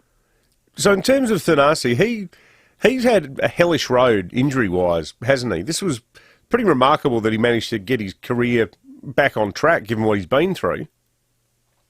Yeah, I mean, he's definitely had his fair share, but I guess he's been healthy, for some time now. We did a full schedule last year. We were away and played on 23 tournaments around the world. So he had a really good year last year. So it doesn't really surprise me that he's had some good results early, but at the same time, it's I'm really happy for him.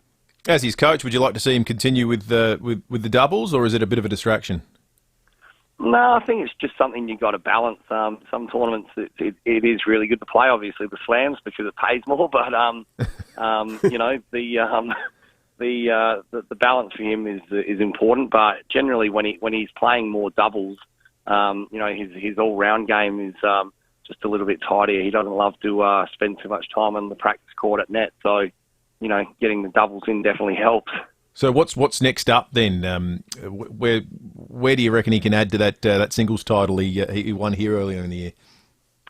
Yeah, I mean the challenge for him is actually going to be able to see how he gets up when he's abroad. So obviously it was easy in the hometown. We had a lot of support from friends and family, but and the crowd was extremely vocal. But I think when we go away, it's going to be a different story, and it'll be interesting to see how he does bounce back. But look, hopefully we're trying to sort of get him to a peak. He's got a Davis Cup tie in about a month. We want to make sure he's firing for that for Leighton and the Team Australia. So yeah, that'll be important for us. Well, Todd, you did a wonderful job. Congratulations to you as well. Yeah, well done, Todd. He's thanks very much. Been a credit to tennis here in South Australia, Tanasi. Todd Langman is the coach at Glenleigh Tennis Club, and should be congratulated for the work he's done with Tanasi to get him to this point. And it looks like he's going to have a massive year ahead. It was a really nice thing on Saturday night. I noticed we went for a walk and wandered past the tennis club in Grange. Beautiful little club in the parklands there. Lovely club. And they had set up a big screen, and all the families would gather around to watch the Ash Barty game. And I just wonder how many of those tennis clubs across Adelaide had a big weekend like that. It's a big Saturday night like that, where you had all generations of tennis play get together and watch that wonderful moment. Hey, I got a bit of detail about the Uluru comp. Oh, all of the people in it, they're Australian. Okay. So if you're thinking, we know it's a musician today, it's not Ed Sheeran. It's not Madonna. Right. Okay. Does Ed Sheeran hate cats? Well, I don't know, he might. Okay. Don't know if Madonna does. But it won't be either of them. Tessa texted in too saying her guess is not Meatloaf. Yes. As well.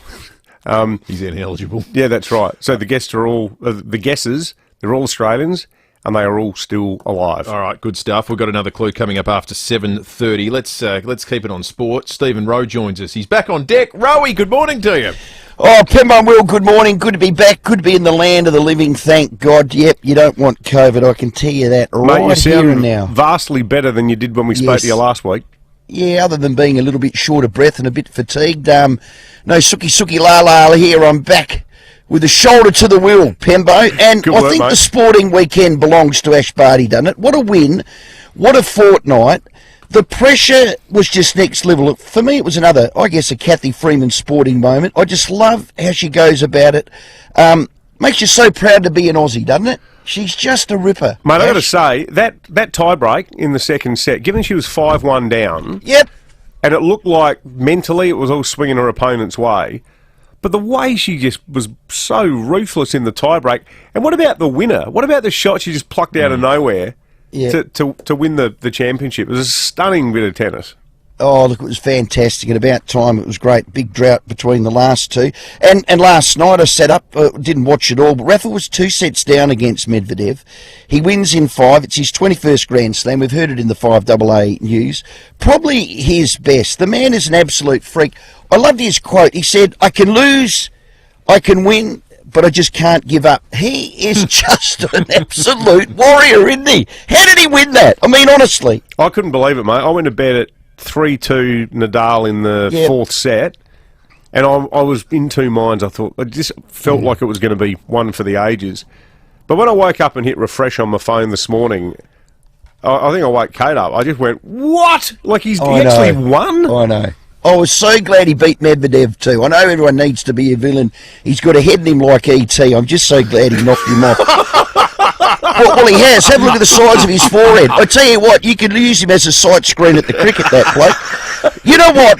Rafa's going to go on to win his 14th French Open and his 22nd Grand Slam. He's going to end up being one of the absolute greats. Look, we already know that. Was terrific.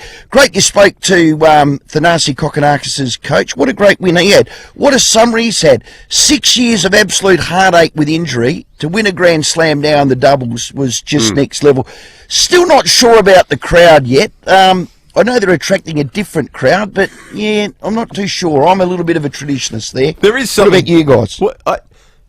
There's something weird about tennis where it's the only sport on planet Earth seemingly where players just have to perform in total silence, isn't it? Come on, it's called tradition. It's called respecting the game. Oh, but it's weird. It's weird. How's it weird? Well, imagine if next year Charlie Dixon's lining up for goal and he puts his hand up because he wants a little bit of quiet so he can just concentrate a little bit more. Or the start of the AFL Grand Final, the ump standing there going, yeah, come on, quiet, guys. please. There's quiet, a game please. going on. Yeah, quiet, please, quiet, please. Well, I get the anyway, but I think it's I reckon there's a big gender issue to be explored here. Like, you look at Ash Barty, and the women, there's no histrionics. Like, they don't carry on like pork chops. And it's the same as like in the soccer. Like when we had Sam Kerr on last year, I asked her, why don't you women dive like the blokes?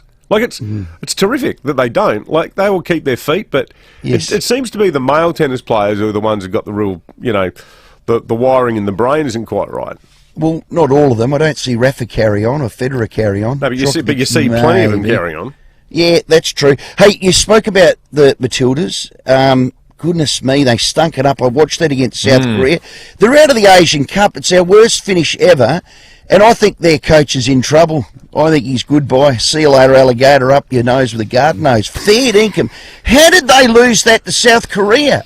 They're ranked about 150th in the world. They can't play. Yeah, they need to get it right before the World Cup because otherwise it's going to be embarrassing. Yeah.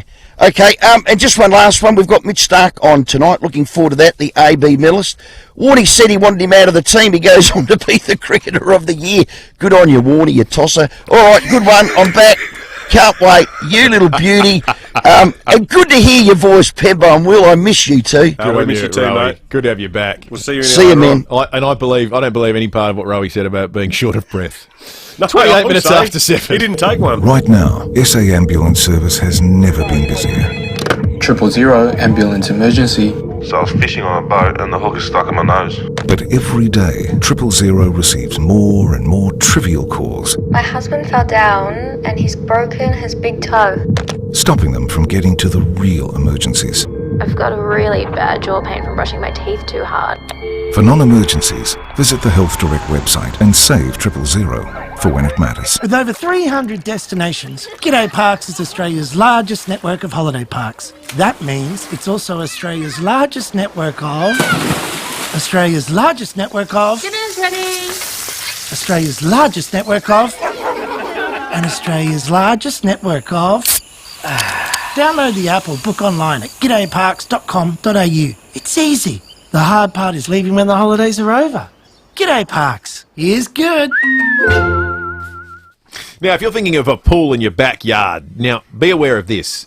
You need to get organised. You need to get moving fast because at Rainwise Pools, all their spots for 2022 are filling up right now. They've never seen demand like this. People aren't going on holidays and doing things. They're putting the money in their backyard and they're putting in pools. So remember to get going now. And also think about this. Part of your decision should always be whether the company you're dealing with adheres to the Australian standards of manufacturing and installation. The other part of the decision should be, are you going with a business that's run by great people, local people, who are the best at what they do? And look, these are all the reasons we decided to go with Rainwise Pools. Best decision I ever made. I was in the pool last night. We also love that Rainwise is a family-owned and run local SA business. Rainwise also have quite a few awards under their belt, including SA's Fiberglass Pool Builder of the Year 2021. Now's the time. Do your research and lock in a date for your pool to be installed this year. Get in touch with Rainwise now. They'll help you every step of the way. Don't worry about that. Visit rainwisepoolsadelaide.com.au. Time to do some outside maintenance? Give Ken a call. Our tradespeople are home maintenance experts. From plumbers to roofers to builders to hot water, all at a price you'll find very affordable. Give Ken a call today. Ken Hall Plumbers, 8364 5855. Looking for a career change? Cleanaway have job opportunities for drivers and mechanics available right now. Join Australia's largest waste management company and help make a sustainable future possible. We provide essential waste and recycling services to the South Australian community. A career in the cabin means a different view every day. So if you have an HR truck licence or mechanic qualification, apply today. Search Cleanaway Careers or visit cleanaway.com.au/careers. 5AA Breakfast is streaming live right now. To watch, simply head online to 5AA Facebook or search 5AA on YouTube. This is Adelaide's 5AA. Mostly sunny 35 today with the 7:30 news. I'm Mel Usher. Physio Extra is a registered NDIS provider, so let them support you in achieving your goals. physioextra.com. It was an eventful night at Lockleys. Senior Constable Kimberly Broad says there was a blast just after 11:30. Police were called to Arcoona Avenue at Lockleys after reports of a loud explosion in the driveway of a home there. Now, they were woken by the noise, obviously, but also the area had filled with smoke. Damage was caused to 2 vehicles parked nearby, but no one was injured. Investigations have determined the explosion was a large commercial firework. A stabbing at FIVEaa last night is not believed to be a random attack. A 33-year-old was located at a house on Lock Crescent just after 6:30. The Ingle Farm man was taken to hospital with non-life-threatening injuries. The hunt for the suspect is continuing. 2 youths, aged 15 and 16, have been arrested following a break-in at a Smithfield car yard. They were caught on CCTV at the Samuel Street address around 10:30 last night. Police catching up with the pair nearby. 3 others remain on the run. Officers located multiple spray paint cans, markers and a balaclava, which were used by the group. The teenagers have been formally cautioned. An Australian Winter Olympics athlete who tested positive for COVID appears to have been saved by a second swab, which was negative. Nine's Damien Ryan is in Beijing. The dream of competing at these games seemed all but over when the team member, who hasn't been named, tested positive to COVID after touching down in Beijing. The Chinese admit it's a highly sensitive test, which can pick up so-called dead strains of the virus, And that appears to be the case for the Aussie athlete, who I understand has had COVID in the past. Fortunately, the second swab has a lower threshold, and the news came through last night that the Australian team member was negative. They'll need another negative result today, and then they'll be out of isolation and their Olympics will be back on track. North Korea has conducted what's believed to be its biggest missile launch since 2017 and its 7th this month. The intermediate-range weapon reached an altitude of 2,000 kilometres before coming down in the Sea of Japan. Former US President Donald Trump has held a rally in Texas, teasing a run for the White House in 2024. He's promised if he wins, he'll pardon those who stormed the Capitol last year. We will treat those people from January 6th fairly. We will treat them fairly. And if it requires pardons, we will give them pardons because they are being treated so unfairly. The House Select Committee is still investigating the insurrection, attempting to hold Donald Trump accountable for the violence and damage. Now turning to 5AA Sport. Uluru Weekender by private jet, direct from Adelaide. Departs February 25th. Book at ntnow.com.au. And it's all about the tennis this morning, Jace Kemp. Oh, it certainly is, Mel, and that's where we'll start. Rafael Nadal has rewritten the history books after winning the Australian Open. Nine's Jordan Tunbridge was courtside. Rafael Nadal drops his racket and puts his face in his hands as he becomes the first man to win 21 Grand Slam singles titles. The 35-year-old from Spain taking out the Australian Open to move one major clear of rivals Roger Federer and Novak Djokovic. And it took one of the greatest comebacks of his career, dropping the first two sets before beating Daniil Medvedev in 5. A remarkable achievement considering he was out for an extended period through injury and battled COVID-19 in the lead-up to the tournament. To soccer, and Adelaide United has defeated Newcastle thanks to 2 late goals in the dying minutes. 15-year-old Nestri Irankunda became the club's youngest ever goal scorer. Coach Carl Veard was disappointed with the Reds, despite his side moving to third on the A-League ladder. That was most probably our poorest performance of the season. We were just second to everything today. Newcastle didn't allow us to play. They were very good and came with good energy, and we just couldn't get out of the blocks. Struggled with our ball movement. Happy to take 3 points, but very disappointed with the performance. Still on soccer, Matilda's coach Tony Gustafson is under serious pressure to keep his job after Australia lost its Asian Cup quarter-final 1-0 to South Korea. Well, finally, Kansas City lead the Bengals 21-3 in the NFL Conference Championship. And that's the 5AA Sport. Now checking 5AA traffic. Do you have an existing BMW service inclusive package? Book your next day service at Glenelg BMW. At Dry Creek, Cormac Road is closed at the level crossing with detours via Hanson Road and Churchill Road North to Grand Junction Road. At Meadowbank, speeds reduced for the works around the intersection of Cross, Glen Osmond and Portrush Roads. Hackham got works there, Main South Road near River Road, speeds at 40 k's. And we've got cameras today, Murray Street to Nunda and Valletta Road at Fulham Gardens. A Porto's Double Bondi Burger is anything but average with 2 fresh grilled chicken breast fillets, lettuce, cheese, mayo and a Porto's original chilli sauce for just $9.95. Adelaide's most accurate traffic on 5AA. Now the 5AA forecast. Win a $3 million grand prize and $2 million early bird prize in the Hospital Research Foundation Home Lottery. A mostly sunny day on the way with a top of 35, partly cloudy tomorrow 24, Wednesday partly cloudy 23. Right now it's 22 degrees. More news as it happens on 5AA. Check out Gliderroll Garage Doors' new Timber Look Native Series sectional doors. Gliderroll.com.au. You're listening to 5AA Breakfast. David Penberthy and Will Goodings. 23 minutes to 8. John Blake coming up before 8 o'clock. Also, clue number 3 in our Guess Hoolaroo competition. $4,000 worth of holiday is going to be given away on 5AA Breakfast before 9 o'clock today. But don't worry, if you miss out today, you can win tomorrow or the next day or the day after that. We've got 5 holidays to give away departing February 25th. You can book now on this magnificent journey at ntnow.com.au or play our game of Guess Who. The third clue is coming up very, very shortly, and it could go off at any moment. 22 minutes to 8. Right now, though, it's time for the Premier of South Australia, Stephen Marshall. Premier, good morning to you. Good morning, Will. Good morning, David. Premier, you had some good news on Friday in terms of the removal of some restrictions. I've got to say, it was a bit of an illicit thrill going to Foodland over the weekend and not having a QR code. They'd taken the signs down. What do you think will be the next stage? Are you going to look at family gatherings, the 10-person limit, or is that going to stay for a while? Look, there are a lot of restrictions that still remain in, and we need to keep them in place at the moment. Home gatherings is one. The density in our hospitality sector is another. Trying to get weddings stood up as quickly as we possibly can. There are a number of things that we need to do, but we've just got to get through this little period at the moment. We've eased some pretty significant restrictions over the last couple of days. We've got schools going back today.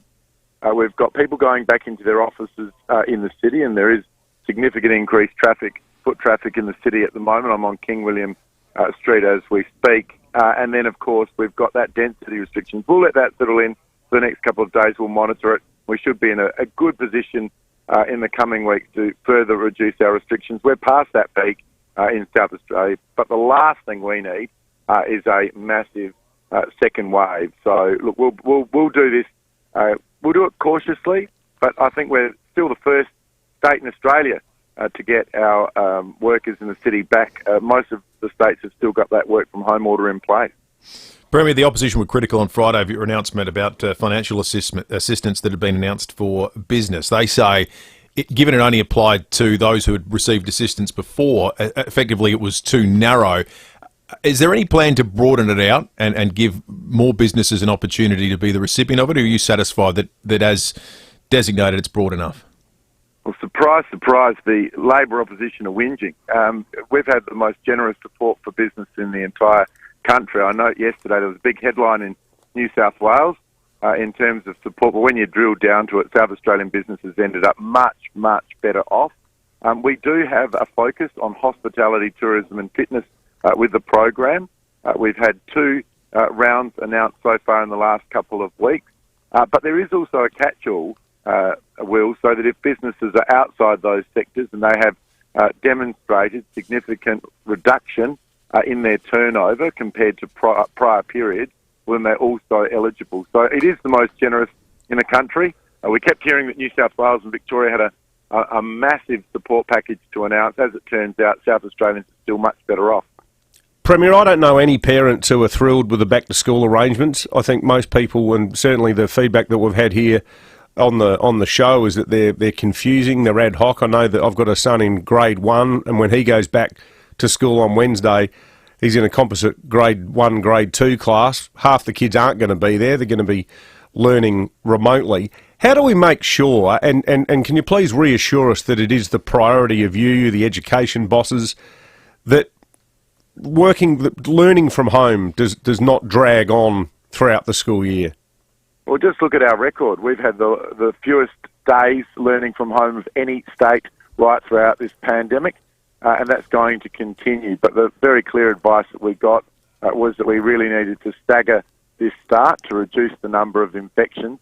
That's one of the things that allowed us to reduce the density in hospitality and get thousands of people back to work. So I've said now for, I think 3 or 4 weeks that it will be a disrupted start to the year. We tried to get our plans out as early as possible. I note that Queensland only announced their plan for return to school yesterday, was when they put their full plan out. We've had ours out for weeks.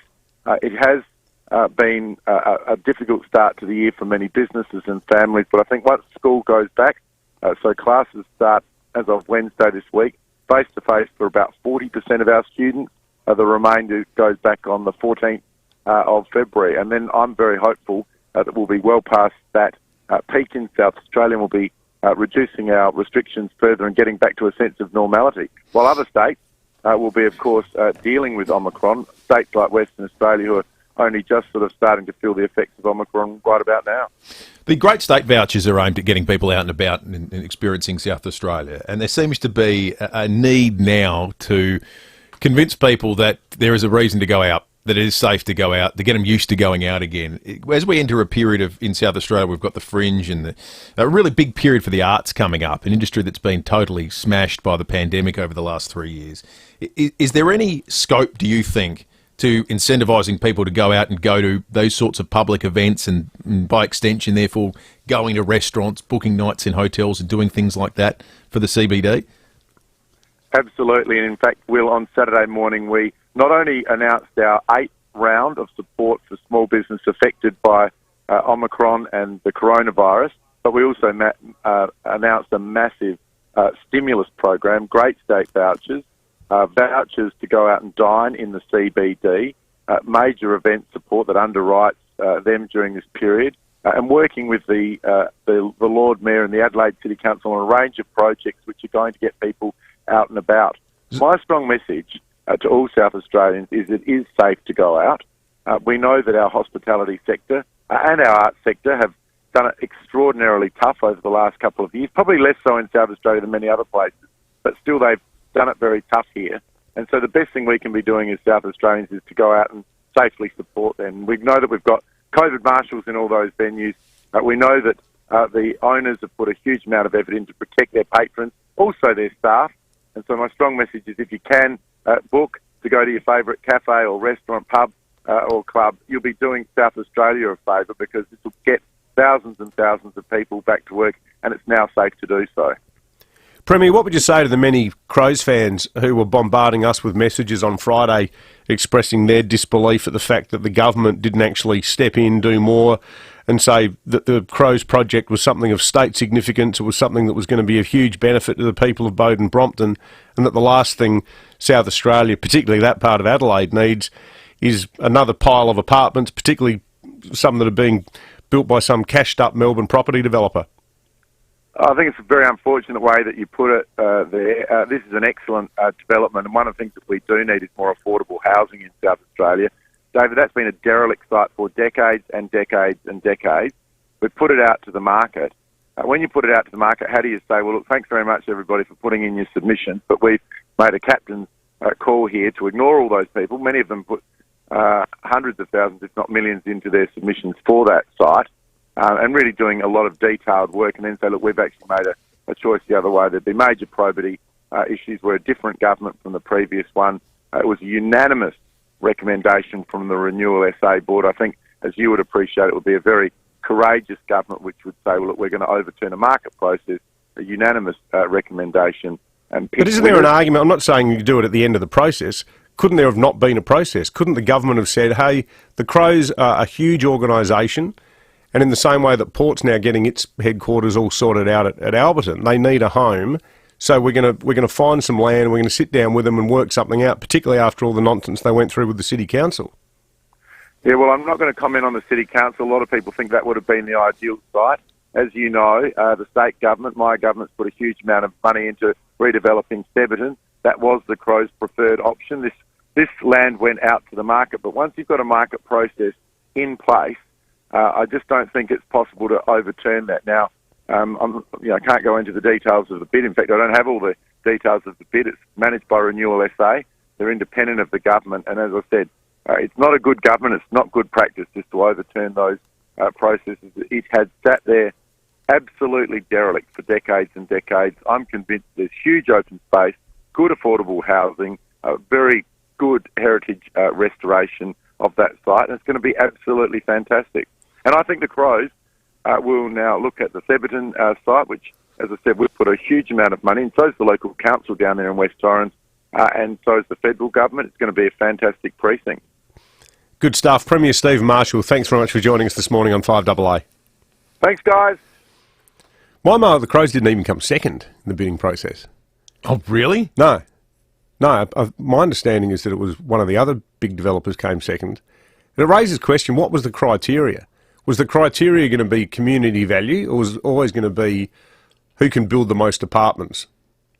Because it looks like it was, and if that was the criteria, then they were stuffed from the start, because they weren't going into it to build apartments. They were doing it to build green space and sports facilities and public space and all of that sort of stuff. The nature of the real estate market is such now that nothing will ever beat apartments. Nothing will. Exactly. Yeah. Renewal SA will have apartments everywhere. The easiest job in the world. That's right. Which one's the apartments? Yeah. Yeah, well, let's do that. Yeah. 12 to 8, we're going to give away another clue in just a moment. So if you want to head off to Uluru on a private jet, valued at $4,000. That's the prize, not the jet. Hold on, because another clue's coming up in just a moment. Let's check traffic. A new and independent home for BMW is now open on Brighton Road. Visit Glenelg BMW today. Thanks, Will. Dry Creek, Cormac Road is closed at the level crossing with detours via your Hanson Road and Churchill Road north to Grand Junction Road. Ovingham got works there, speeds down to 40, Torrens Road at Churchill Road. Busy today, South Road, so Donald Bradman Drive to Henley Beach Road, with Cameron's Airport Road, Brooklyn Park and Cudmore Terrace at Henley Beach. IKEA family members save $25 when you spend $250 or $50 when you spend $500 at IKEA. Hurry, ends today. Terms and exclusions apply. Adelaide's most accurate traffic on 5AA. If your business could do with more business, you should try advertising here on the radio. 5AA can help turn your brand into a household name. We could do it with a jingle, or a really funny ad, or something deadly serious. Our audience is big enough to fill Adelaide Oval again and again. Get in touch with 5AA to find out how we can give your business more business. This is the sound of Julian's bargain price vacuum with deep express suction. This is the sound of Julian trying to fix his bargain price vacuum, which infuriates him deeply.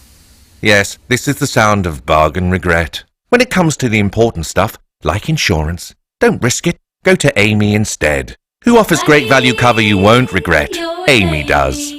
Before buying insurance issued by AAI Limited Trading as Amy, read the PDS at amy.com.au. TMD also available. Hi, Bronte Manuel from Toop and Toop. We've been helping Adelaide buyers and sellers for almost 40 years. That's why so many South Australians look to us for real estate advice. Right now, we're working with 4,904 buyers in Toorak Gardens, 4,651 in Wayville, and 4,938 buyers in McGill, all searching for their perfect property in these specific locations. If you're thinking of selling and would like to know how many buyers we're working with in your suburb, go to toop.com.au. Leon here. I trust Zen Energy to help keep me cool in the summer. Adelaide's own Zen Energy is resetting how we do renewable energy in Australia. As we know, solar is the best way to reduce our carbon footprint, build a better world and save on power bills. It's not too late to access government rebates, so get in quick before prices increase. Contact our friends at Zen Energy and tell them Leon sent you for an even better offer. Visit zenenergy.com.au. That's zenenergy.com.au. The wait is over. Survivor starts tonight. Survivor's ready!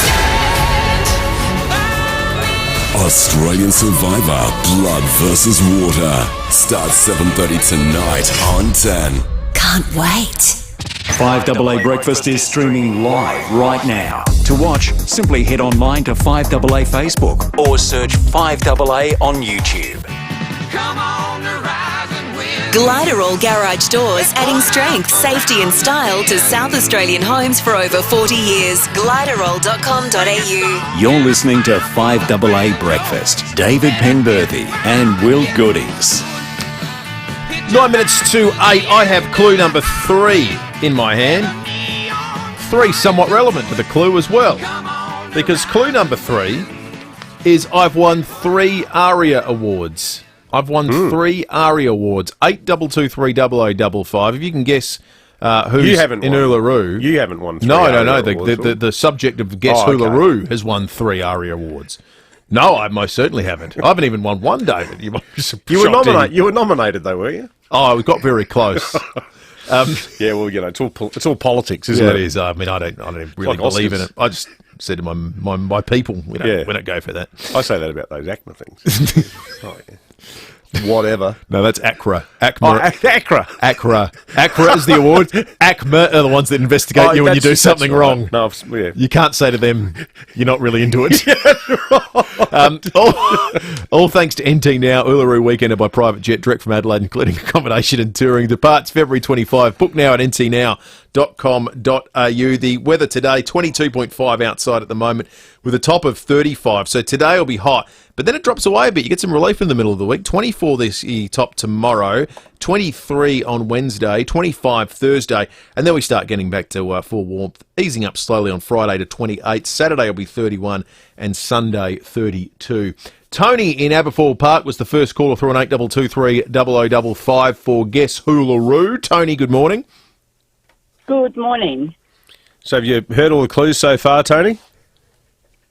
I've only just heard the last clue. I'm sorry. Okay, no, well, don't apologise to us. It's a musician. It's a musician. Well, they've won 3 arias. Won 3 aria awards. They're still performing. They're still touring. David, don't give away all the clues. Well, come on. No, it's cut Tony some slack. She's just jumped on the line. No. Maybe she was up like watching the tennis. Is that your excuse for not listening all morning, Tony? No, I was watering the garden. Sorry. Fair enough. Well, it's a hot day. Good work doing that early. Who do you think it is, Yeah. Tony? I'm going to guess Jess Malboy. Jess Malboy. That's a good guess. Okay. Still touring, yes. Still recording, yes. Very much in the midst of her career. Has she won 3 arias? That's the question. That is the question. That is the question. Oh, sorry, Tony. Bad luck, it's Tony. not Jessica Malboy. There is another clue coming up after 8 o'clock. It'll be clue number 4. And this has to go off by 9 o'clock today. Someone is winning a $4,000 trip, thanks to NT Now, to Uluru by a private jet with accommodation and tours all included. It's going off. Yeah, it's it will. happening. It will. So, not Jimmy Barnes, not Peter Garrett, not Jess Malboy. Yeah, exactly right. Another clue coming up not too far away. All right, right now it's time for John Blake, thanks to Aussie Fast Transport Solutions. They're looking for subcontract drivers right now. Call 13 13 64. That's 13 13 64. The Office of the Premier of South Australia, the Honourable Stephen Marshall. Yes, Julian. Morning, Premier. Cup of tea? Yes, please. Would you like a sweetener in it? A what? A sweetener, something you put in something to make it more appealing. Oh. Like doing something popular to get people to vote for you in an upcoming election. What are you rambling about? I'll bring it in. Okay. Tea, lady! Anyway, my tea doesn't require a sweetener. I do my best and the rest takes care of itself. Oh, good. What did you do on the weekend? I spent most of it answering questions from Facebook friends as to whether or not you're going to win the election. And what did you tell them? I said, of course you're going to win with all the sweeteners you'll be offering. Very cynical, Julian. Oh, well, dropping the QR codes was a great idea, Premier. People are going to love that. Well, I hope so, but I still think it's cynical of you to think that I do these things just to win votes. Oh, perish the thought, Premier Muffin. What? Do you want yes, a muffin? please. Yes. Would be totally beneath you to try to buy votes from the general public. Of course. Now, here's your tea. I've Thanks. brought in the forward plan checklist. Oh, good. I want to go through that. Here we are. Okay, so, in the next few weeks, announce the throwing of millions of dollars at health. Check. Reduce some taxes, but increase others. Check. Announce full capacity at the Oval for the footy season. Check. 2 weeks before the election, announce full capacity at hospitality venues. Check. And on the Saturday before the election, drop the requirement for masks. Check. Oh, we're going to win. Well, from John Blake coming up after 8:30 when we go behind closed doors. Let's talk real estate. Susanna Toop from Toop and Toop is on the line. Susanna, good morning to you. Good morning, guys. Hey, Susanna, it came out last week. The house prices in Sydney climbed, this is per day, $1,100 a day last year. Now, here in Adelaide, they rose by more than 23%. What do you think this means for first home buyers in 2022? Look, it's been incredible. I mean, seeing those numbers come out last week, we knew that prices have been rising, particularly on the eastern seaboard, by crazy numbers. But as you said, $1,100 a day is just incredible. And I just think it's just a sign of the times that we've been living in the 18 months since the pandemic's hit. But in terms of what it means for first home buyers, I think because it's been so difficult to get into the market, we are starting to see a number of key distinct trends coming through. One of these is the rise in what they call the rent vesta, where the first property that a first home buyer would buy is actually an investment property. So they'll continue to rent themselves or maybe still living at home with mum and dad so that they can actually get into the market, but not necessarily where they would intend to live, which opens up a whole lot of options in terms of affordability. You might look to a different city, and we are finding that that really is a big first step for a lot of first home buyers are looking for that investment property as the first step. The other is the bank of mum and dad. So I think people who have been able to be in that position, a lot of first home buyers are seeing if they can get a bit of help from their parents to get their foot in the door. And the third is that we're seeing a really big exodus from some of the big major cities. So a lot of people are willing to sort of commute 1.5 hours now. They're getting a lot more value for money a bit further out of the city, and we are seeing that there's great developments happening a bit further out. And certainly that's drawing a lot of interest from first home buyers because you can have 3-bedroom home out there, and it's still in that affordable price bracket. RBA meeting tomorrow, Susanna, first one of the year. It's a big one with regard to interest rates. What are your feelings it'll do to the marketplace? I know, and what we're hearing, it's not a matter of if with interest rate rises, it's a matter of when. The last time that they sort of had any movement was back in November 2020 when it dropped to 0.1%. So it's incredibly low, and it has been for some time. In terms of what a rate rise will mean, and they are predicting sort of the second half of this year is when we should expect to see some sort of rate rise here in Australia. And what it will do is put a bit of pressure, obviously, on those mortgage repayments. So I think, though, what we're going to see is the most amount of pressure is going to be on those cities like Sydney, Melbourne and Canberra now, where house prices are on average 1.1 million and above. I think we're going to see that the more affordable markets like Adelaide and like Hobart, even Brisbane, are going to get a lot more interest from interstate, because in terms of the mortgage repayments, what that means will still be incredibly great value for money. So I do think that second half of this year, it's sort of what they're predicting.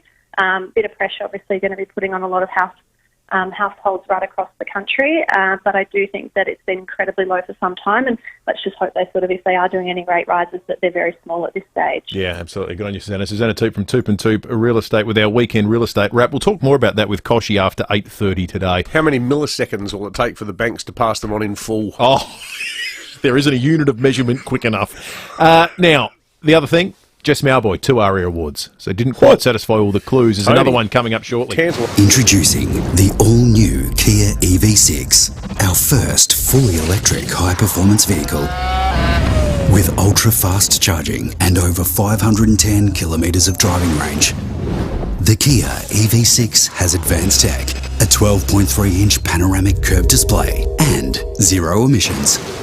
It's as silent as the critics. To find out more, visit kia.com.au. Kia, movement that inspires. Hi there, I'm Grishma, a Specsavers optometrist. Did you know that every Specsavers is locally owned and operated by an optometrist, just like me? We believe eye tests should reveal more, not cost more, which is why we include an OCT advanced 3D eye scan with every eye test, at no extra charge. Does your optometrist? Experience the Specsavers difference and book your eye test today. We're here to look after your eye health and keep you safe in store. Visit specsavers.com.au. 9 News is the one that's always been live and local. 9 News, made in Adelaide for Adelaide. Online, on DAB Digital Radio and on 1395 AM. Talking Adelaide. This is Adelaide's 5AA. Mostly sunny 35 today with the 8 o'clock news. I'm Mel Usher. The X in Physio Extra stands for extra care, extra clean, extra safe. Book today, physioextra.com. Lockley's residents were woken by a large explosion late last night. Senior Constable Kimberly Broad says the blast happened on a driveway in Arcoona Avenue. Now, we've discovered damage to 2 vehicles parked nearby. Thankfully, no one was injured, though. It's been determined the explosion was a large commercial firework. Investigations are continuing. And they are continuing into a stabbing at Paraka as well. A 33-year-old man from the northern suburbs was located at a house on Lock Crescent around 6:30 last night. His injuries are not life-threatening. It appears the victim and suspect are known to each other. The booster program has been open to a further 4 million Australians, with a time between dose 2 and 3 brought forward to 3 months. People are being encouraged to get their COVID booster jab to help provide extra protection against the virus.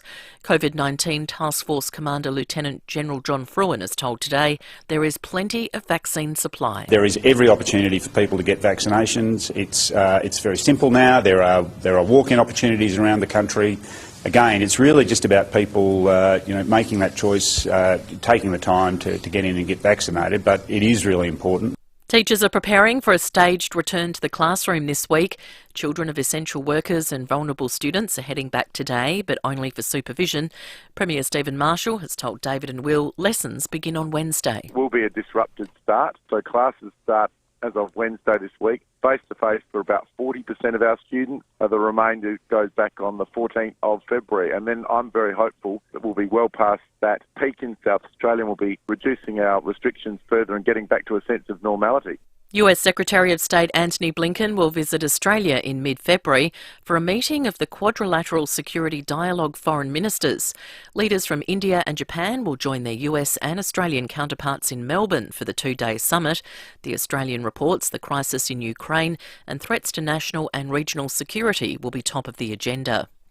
The country's best beach has been crowned. Nine's Mia Glover has the details. Tourism Australia has named a beach in Western Australia as the country's best as part of its annual list. It's called Misery Beach, roughly 5 hours from Perth. It beat out so many Queensland beaches, which are usually among the top 3. However, just 2 have made the top 10. The number 3 best ranked beach in the country, the Spit on the Gold Coast, while another Queensland beach came in at number 7, Blue Pearl Bay in Hayman Island. Prince Harry and Meghan have weighed into the growing controversy around Spotify star Joe Rogan refusing to join a growing boycott of the streaming service. The Duke and Duchess of Sussex say they expressed their concerns to Spotify last year for allowing COVID misinformation to be spread on its platform. Neil Young and Joni Mitchell have removed their back catalogues from the service.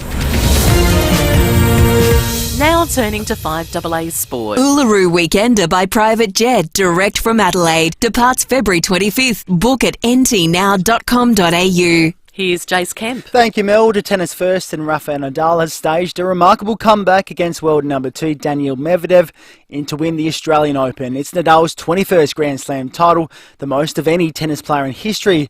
The star Spaniard says he's proud of what he's achieved. The most unexpected, without a doubt, and the most surprising, I think, for everyone.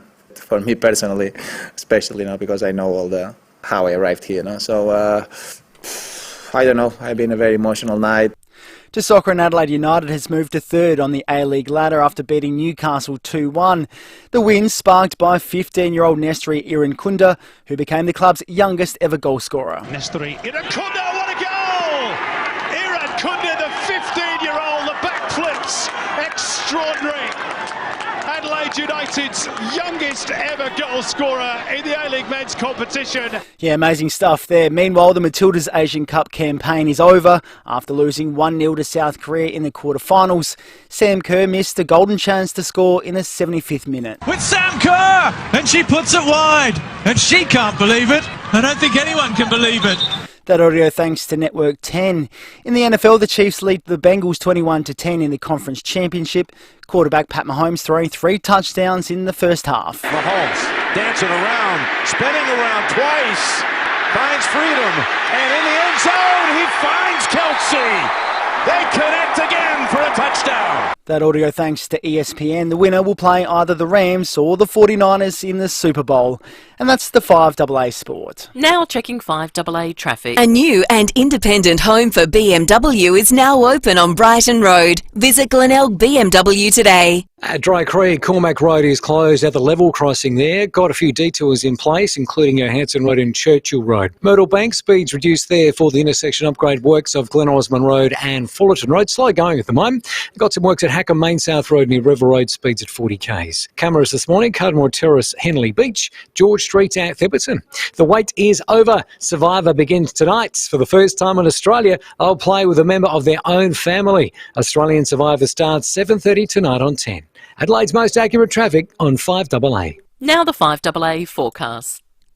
There's double the fun with 2 Scott Salisbury homes to win in the Hospital Research Foundation Home Lottery. A hot one today, heading for 35 and mostly sunny. Partly cloudy tomorrow, down to 24 and 23 on Wednesday.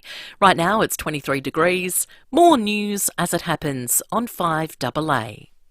Hi, it's Jane Riley here. I hope you enjoyed my amazing virtual Victorian road trip as much as I did sharing it with you. Thanks to the travel experts at RAA, we explored Victoria's great southern touring route, including the Great Ocean Road. I hope it's inspired you to get up and go and see what's possible in Victoria. Remember, you can enjoy exclusive RAA member benefits on your next Victorian getaway. Just Google RAA Travel for more info. Keep on moving on.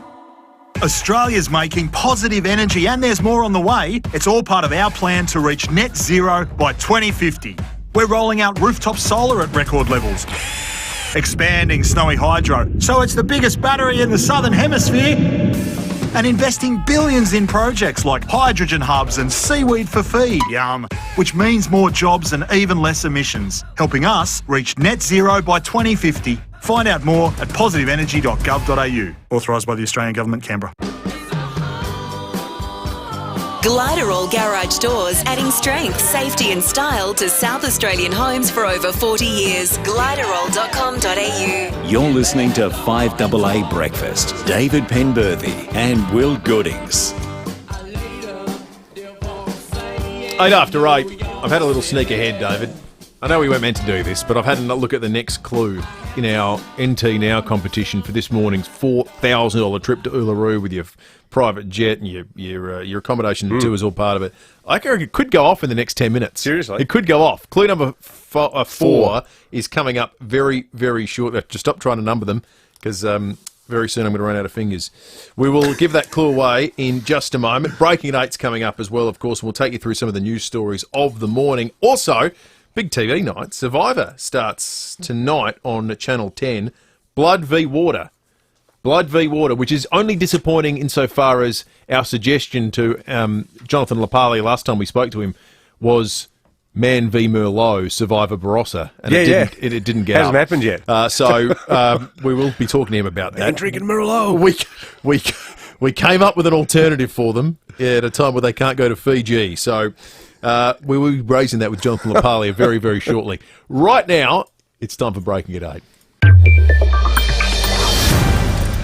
Listeners might recall the harrowing interview we did in the studio last year with Greg and Jennifer Jenkins, the children of Anna Jenkins, who was the wonderful Adelaide mother who lost her life in Penang back in 2017.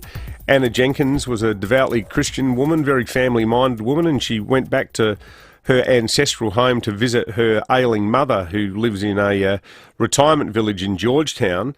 65-year-old Anna Jenkins disappeared while in Georgetown after she caught an Uber to the dentist on her way to her mum's retirement village and was never seen again. Since then, over the last 4 years, her son Greg, who is a RAF officer, lovely bloke, has made several trips back to Georgetown, and as he recounted in that interview with us, part of the process involved the very confronting situation where he actually found some of his mother's personal effects and even some bone fragments that have been confirmed as belonging to her at the site where she disappeared. Well, I've stayed in touch with the Jenkins family, and there's some promising news on the horizon. Well, promising insofar as it offers some hope in a story that has been devoid of any for so long. The Malaysian authorities have set down a date in March for a coronial inquest into Anna's death, and they are taking this seriously after accusations of sloppiness in the manner of the police investigation. Now, the lawyer representing the family has gone so far as to request that Australia send one of the politicians who has been following the case, or asking indeed whether someone as senior as the Foreign Minister Maurice Payne could even attend. I don't know if that's the case, but one person the lawyer has asked for, and he's the guy who more than anyone has been trying to get this back into the headlines as an issue, is Frank Pangello. I'm going to get in touch with Frank and sound him out about that, because it might be something. I mean, the timing's appalling given it's smack bang in the middle of the state election campaign. But at the very least, the fact that the Malaysian coroner is looking at this and hopefully looking at all of the circumstances surrounding Anna's death means that after a 4-year battle, the family might finally get some answers. That was full on, that interview, wasn't it? Yeah, completely. Absolutely was. Hey, this is a nice text following an interview we did a week or two ago. Andrew from Cafe Komodo has texted in on the Telstra Storm Out Barker text line saying, want to let you know that we're opening up today from 9 a.m. with a new menu. Thanks for your support. Good on you, Andrew. We hope there's many more stories like yours, places that faced all sorts of difficulty trading over the last 2 years that have finally summed up the situation and been able to crunch the numbers and go, you know what, it's worth us opening our doors again. Yeah. Well, it's good that it was more of a hibernation than a closure. Totally. Let's hope that story is being repeated across Adelaide everywhere this morning, if not over the coming weeks when some of those density limits continue to be relaxed. Appreciate the text on the Telstra Storm Mount Barker text line. Let's get to some of the developing stories of the morning. A couple of things that have been going on while we've been talking about Adelaide today. We, at 7 o'clock, spent a bit of time dissecting this extraordinary news poll that has Labor significantly ahead of the Liberal National Coalition on a two-party preferred basis this morning, federally 56-44. Josh Frydenberg, the Treasurer, was asked about it on Sunrise a short time ago. There is, though, in politics only one poll that counts, and that's on election day, and many people predicted falsely and wrongly that the coalition was going to lose the last election, and they were proven to be wrong. But there's also a message in this news poll, and that message is that many people continue to do it tough. Their summers have been disrupted, they've been frustrated, the fact that Omicron and COVID has gone on for some time now, and that's why we continue to roll out the economic supports. I don't know why politicians use that damn phrase. It's like footballers saying, well, you know, it certainly was a game of two halves. Yeah. The only poll that matters is the one I'm polling. Just don't even say it. Like, it's just a waste of breath. It's a waste of words and a language. And you shuffle them around in a different order. Say something different. Yeah. Say something unique. Yeah. I reckon there's news poll bingo, and I think Josh Frydenberg won it this morning by being the first to say the only poll that matters is election day. It's like being in a management meeting, and how long does it take for somebody to say proactively? Oh, yeah. I think he's won it. He's certainly won it today. I wonder if anyone listens in... A bit of a blue sky thinking. Oh, don't even say it. Love blue sky thinking. I know you're saying it as a demonstration of something that's irritating, but it just irritated me. Anyone in Lockley's... What about Will's got frozen fever? He was just telling me in the ad break. I'm all over Frozen. How good is it though? We're going to get an actual show coming to town in May for 2 months, they reckon. Yeah, you want to include this in the news segment? Sorry, I interrupted you, didn't I? No, we can if you like. Well, it's a news story. I think it is a news story. A show coming to Adelaide. More than happy to do it. It is the hit Broadway musical Disney's Frozen in May Festival Theatre. This is a family event. Give us a few lines of Let It Go, Will. Yeah. Come on, you were doing that during the ad break. You love it. Let It Go. Is there one called Don't Know What It Is? Join the waitlist now at frozenthemusical.com.au. There you go. You do know it. Pre-sales begin at 9 a.m. on 28th of February. This will be like one that you can take the whole family to. This is huge. No, it's family. This is as big as a show's Scarface the musical. This is family. This is G-rated fun. This is good. Scarface the musical. Yeah, that's not a date night one. Has Andrew Lloyd Webber taken to that one yet, or? Frozen the musical, yes. Now you've blown me away by dropping that one in the middle of our news Oh, that's right. Now, good people of Lockley's. Yeah. Did you wake up to an explosion last night? Did you hear it? Say Polar onto it. We'd love to hear from you if you did. 8223 0000 or text us on the Telstra Storm Mount Barker text line. It was determined the explosion to be from a large commercial firework in the driveway of a home there. Now, they were woken by the noise, obviously, but also the area had filled with smoke. We've discovered damage to 2 vehicles parked nearby. Thankfully, no one was injured. So, big explosion at Lockley's late last night. If you heard it, we'd love to hear from you. It sounds like it was quite something. 8223 0000 is the number. You may still have been up because this was going on.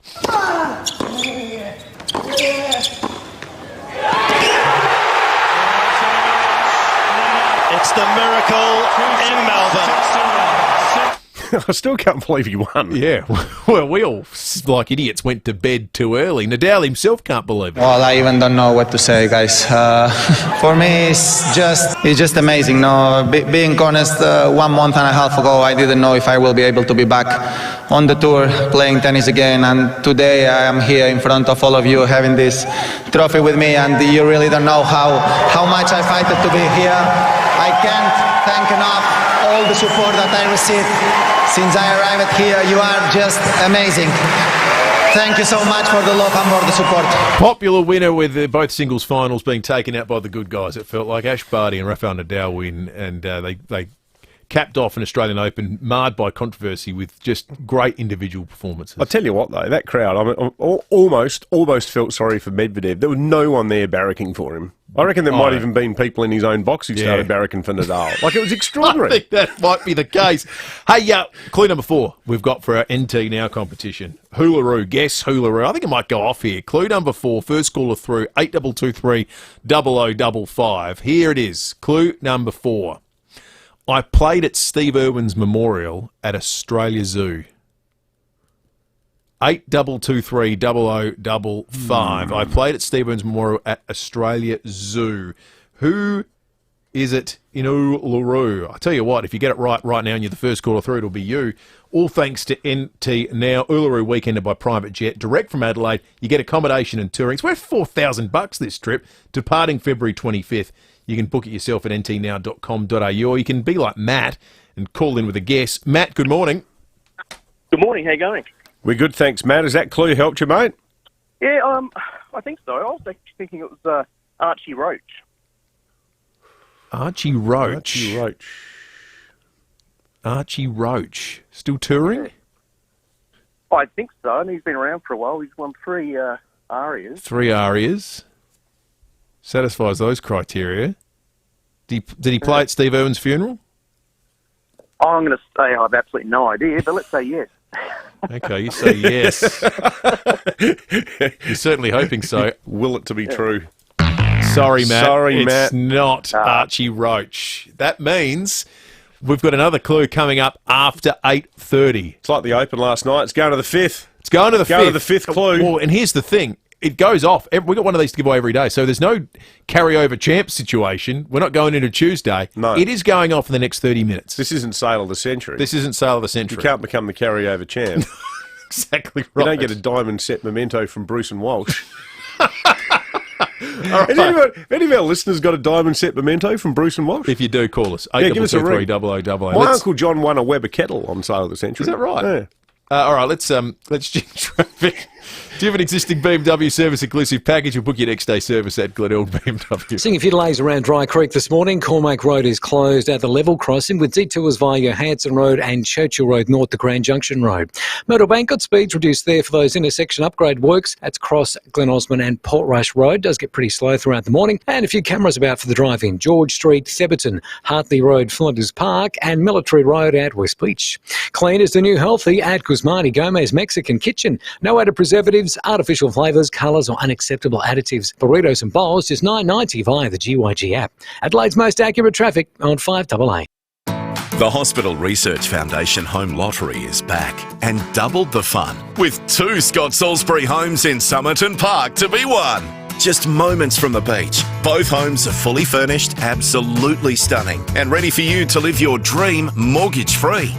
With a catalogue of more than 15,000 prizes to win, tickets won't last long. Get yours today and join the fight at homelottery.com.au. Licence M14133. There are nights when you enjoy listening to quiet, empty streets. Then there are nights when all you want to hear is a siren in the distance. SA ambulance, what's your emergency? Oh, but please help. My daughter's not breathing. I need an ambulance.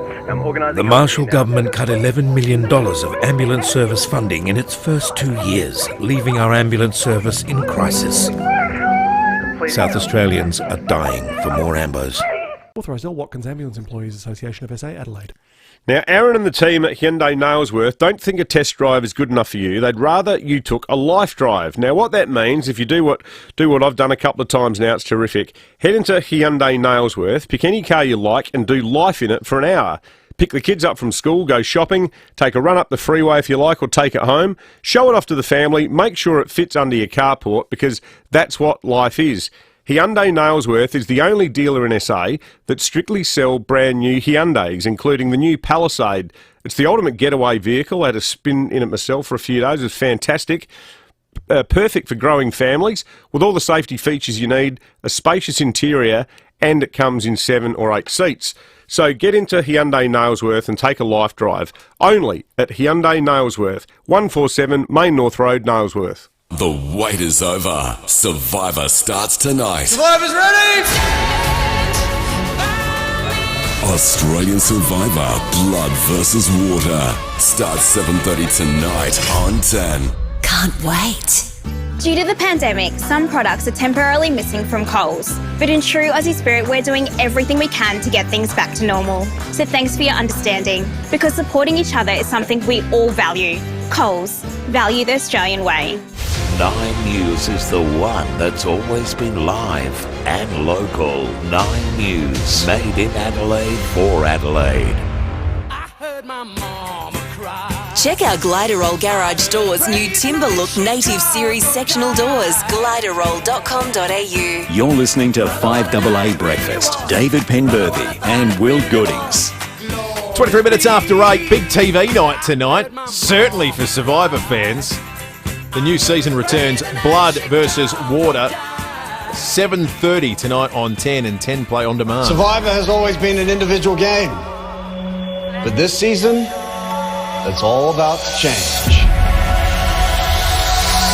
For the first time on Australian Survivor, they will be playing with a member of their own family. Playing Survivor with your spouse is a very dangerous idea. But the good thing is, if one of us wins, we both win. As brothers playing in the game, we've got this bond that's unbreakable. I love my sister so much, but out here, you're going to have to take out your loved one at some stage. Survivor host extraordinaire Jonathan LaPaglia joins us on 5AA Breakfast. Jonathan, good morning to you. Morning. How are you guys? We're well. Hey, we got to take issue with one thing first and foremost, though, and that is that, in these troubled COVID times, we know Fiji hasn't been available to do the filming of Survivor, and last time we chatted, we did float the concept of Survivor Barossa, man versus Merlot. It sounds like that one didn't get over the line with the production team at 10, though, Jonathan. Oh, fear not. I'm still pushing for that one. It's an idea whose time has come. So walk us through how this works, Jonathan. White tasting challenge. Yeah, yeah, exactly. Oh, yeah. With matching canapes. Hey, how does this work? So do people are they pitted against their own relatives, or are they in teams with their own relatives? Well, no, they when they first arrive, we split them into separate tribes. So they are effectively competing against each other from the get-go. So, the central dilemma is, if you win, if your tribe wins immunity, you're effectively sending your loved one to tribal council so they could be going home that night. So it gets pretty complicated. Mate, we'll make the dynamic of the merge and everything particularly interesting then. So, I know you can't give anything away in terms of how it plays out, but were you surprised at all about how introducing family members changed the dynamic of the politics of the game at all?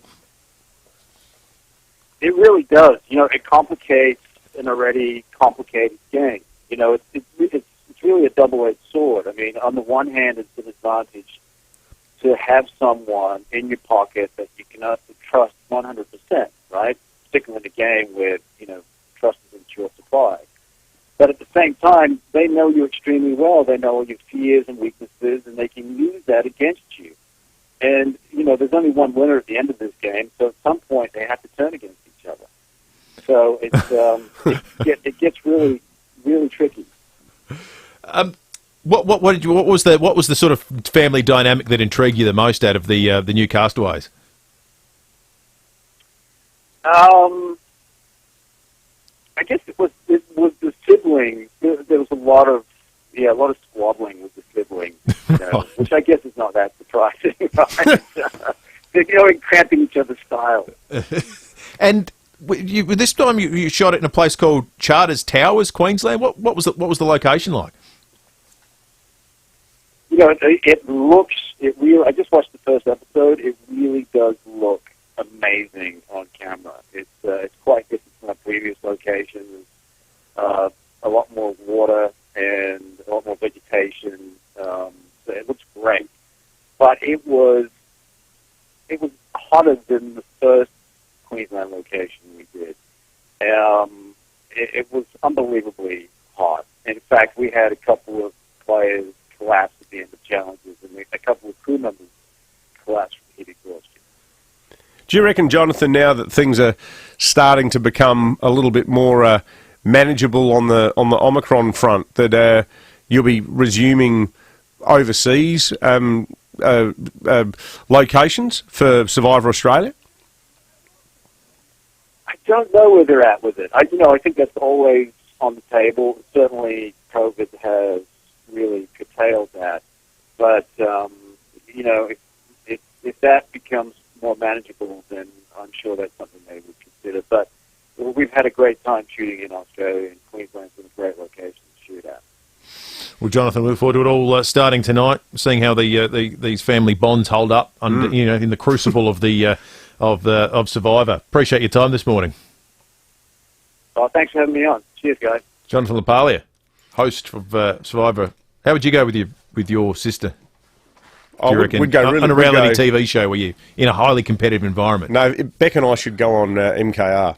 In fact, a few members of the family have said we should, because we cook really well together whenever we Tension? None at all. That's good, isn't it? She's really good on desserts too, which I'm crap at. Oh, sounds like Survivor? a pitch. Sounds like a pitch. Yeah. No, I wouldn't know the first thing. Can you start fire with wooden sticks? No. Can you do things like that? No, but you just need to win the first challenge so you get flint. Oh, okay. Yeah, right. Of course. 28 minutes after 8.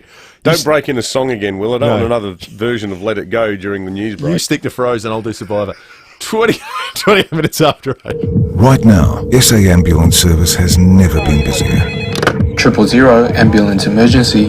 So I was fishing on a boat and the hook is stuck in my nose. But every day, 000 receives more and more trivial calls, My husband fell down and he's broken his big toe.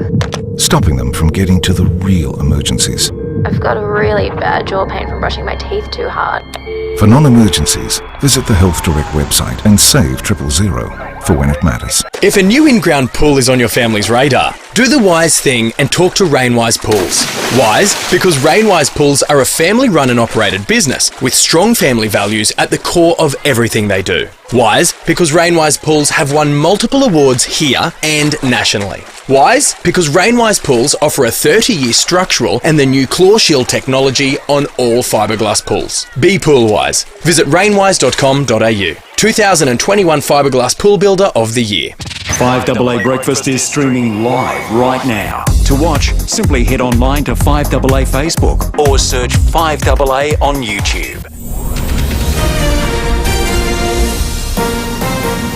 This is Adelaide's 5AA. Mostly sunny 35 today with the 8:30 news. I'm Mel Usher. Physio Extra is a registered NDIS provider, so let them support you in achieving your goals. PhysioExtra.com. There's been an explosion at Lockleys just after 11:30 last night. Police were called to Arcoona Avenue after reports of a blast in a driveway. Senior Constable Kimberly Broad says damage was caused to 2 vehicles parked nearby, but no one was injured. We had our bomb response unit liaise with patrols at the scene, and it was determined the explosion to be from a large commercial firework. We're just asking anyone with information about the incident. If they saw any suspicious activity, if they could call us on Crime Stoppers 1800 333 000.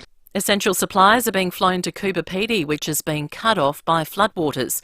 The RAAF flight will be carrying fresh produce, meat, chilled goods and toilet paper. More heavy rain is forecast this week, with some areas set to cop more than 200 millimetres. School goes back this week, but it will be a little different this year due to COVID. Only about 40% of students will return to the classroom. The rest will start learning remotely from Wednesday. Premier Stephen Marshall optimistic it won't be for long. Just look at our record. We've had the fewest days learning from home of any state right throughout this pandemic. But the very clear advice that we got was that we really needed to stagger this start to reduce the number of infections. That's one of the things that allowed us to reduce the density in hospitality and get thousands of people back to work. Children of essential workers and vulnerable students can go back today, but only for supervision. Senior Liberals say we shouldn't write the federal government off just yet following a disastrous news poll. The survey shows Labor with a 12-point lead over the coalition after preferences. Scott Morrison remains preferred Prime Minister, but the opposition's Anthony Albanese is only 2 points behind. Treasurer Josh Frydenberg has told Nine the government can turn its fortunes around. There's only one poll that counts in politics, that's election day, and many people wrote us off ahead of the last election in 2019, and the Australian people thought differently on election day. North Korea has conducted what's thought to be its biggest missile launch since 2017, and around 1,400 flights have been cancelled in the US after a winter storm hit the country's northeast. Now turning to 5AA Sport. Uluru Weekender by private jet, direct from Adelaide. Departs February 25th. Book at ntnow.com.au. With everything tennis, here's Jace Kemp. Oh, and plenty more to come still, Mel, and Rafael Nadal staged one of the greatest comebacks in tennis history to win the Australian Open Nines. Craig Gabriel reports. Nadal is the third oldest man in the Open era to win a major, and this incredible victory has given him his 90th career title. In the greatest comeback of his life, he's beaten Daniil Medvedev 2-6, 6-7, 6-4, 6-4, 7-5 to win his second Australian Open, and in doing so avoided a fifth consecutive defeat in an Australian Open final. This is his second title at the Rod Laver Arena, the first being in 2009. He's the second man in the Open era to win each major 2 or more times. To soccer, and 2 goals in the final 2 minutes has seen Adelaide United move to third on the A-League ladder after beating Newcastle. Despite the victory, coach Carl Viet says he was disappointed with his side's performance. It was almost like we were the team that hadn't played for 5 weeks. They came out with a lot of energy, a lot of pressure, and we just struggled. And then we just had players that were making mistakes, weren't really looking for the ball, and it makes it difficult to play when unless you want everyone wants the ball. Meanwhile, the Matildas have bowed out of the Asian Cup with a 1-0 loss to South Korea in the quarterfinals. The Adelaide 36ers have snapped Melbourne United's 8-game winning streak with a 5-point victory in overtime.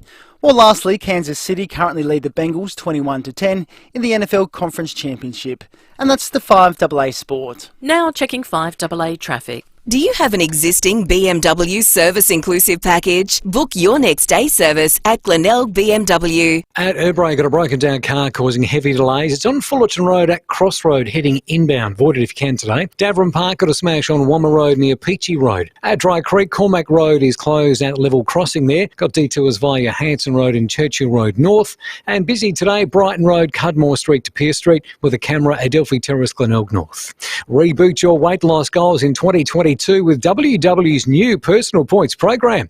Start losing weight today with 50% off at www.com. Hurry, ends midnight. Adelaide's most accurate traffic on 5AA. Now the 5AA forecast. Win a $3 million grand prize and $2 million early bird prize in the Hospital Research Foundation Home Lottery. A mostly sunny hot day with a top of 35 today, partly cloudy tomorrow 24, Wednesday partly cloudy and 23. Right now it's 24 degrees. More news as it happens on 5AA. Make 2022 the year you take the first step to great retirement living with FIVEaa. Now is the perfect time to start thinking about the kind of life you'd like to lead. One that lets you discover new talents and create new friends while staying active and connected. The First Step team at FIVEaa are here to help you start the journey. Because once you've made the move, you'll wish you'd done it sooner. Search FIVEaa First Step today.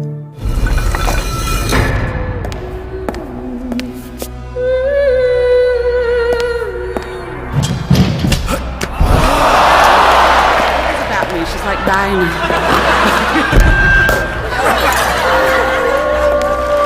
Explore Australia's biggest arts festival at Adelaide Fringe from the 18th of February to the 20th of March. With over 1,000 shows, act now and get your tickets. Supported by principal partner Bank SA. Search Adelaide Fringe today. Check out Gliderroll Garage Doors' new Timber Look Native Series sectional doors. Gliderroll.com.au. You're listening to 5AA Breakfast. David Penberthy and Will Goodings.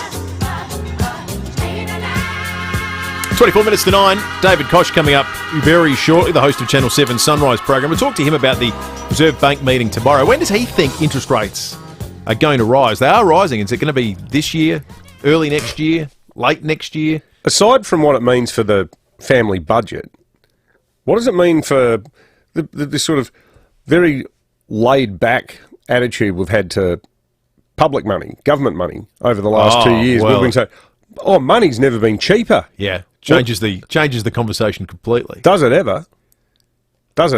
Yeah. So there's a lot of elements to. Well, I mean, look, and we talk about in terms of people trying to buy a house or repay a mortgage. There's also people that have assets and people that have money in the bank that it has impacts for. So it affects everyone in one way or another. Government's included in that. So we'll get into it with Koshi very, very shortly.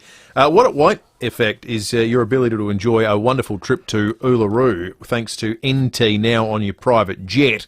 Departing February 25th. You can book this wonderful trip at ntnow.com.au.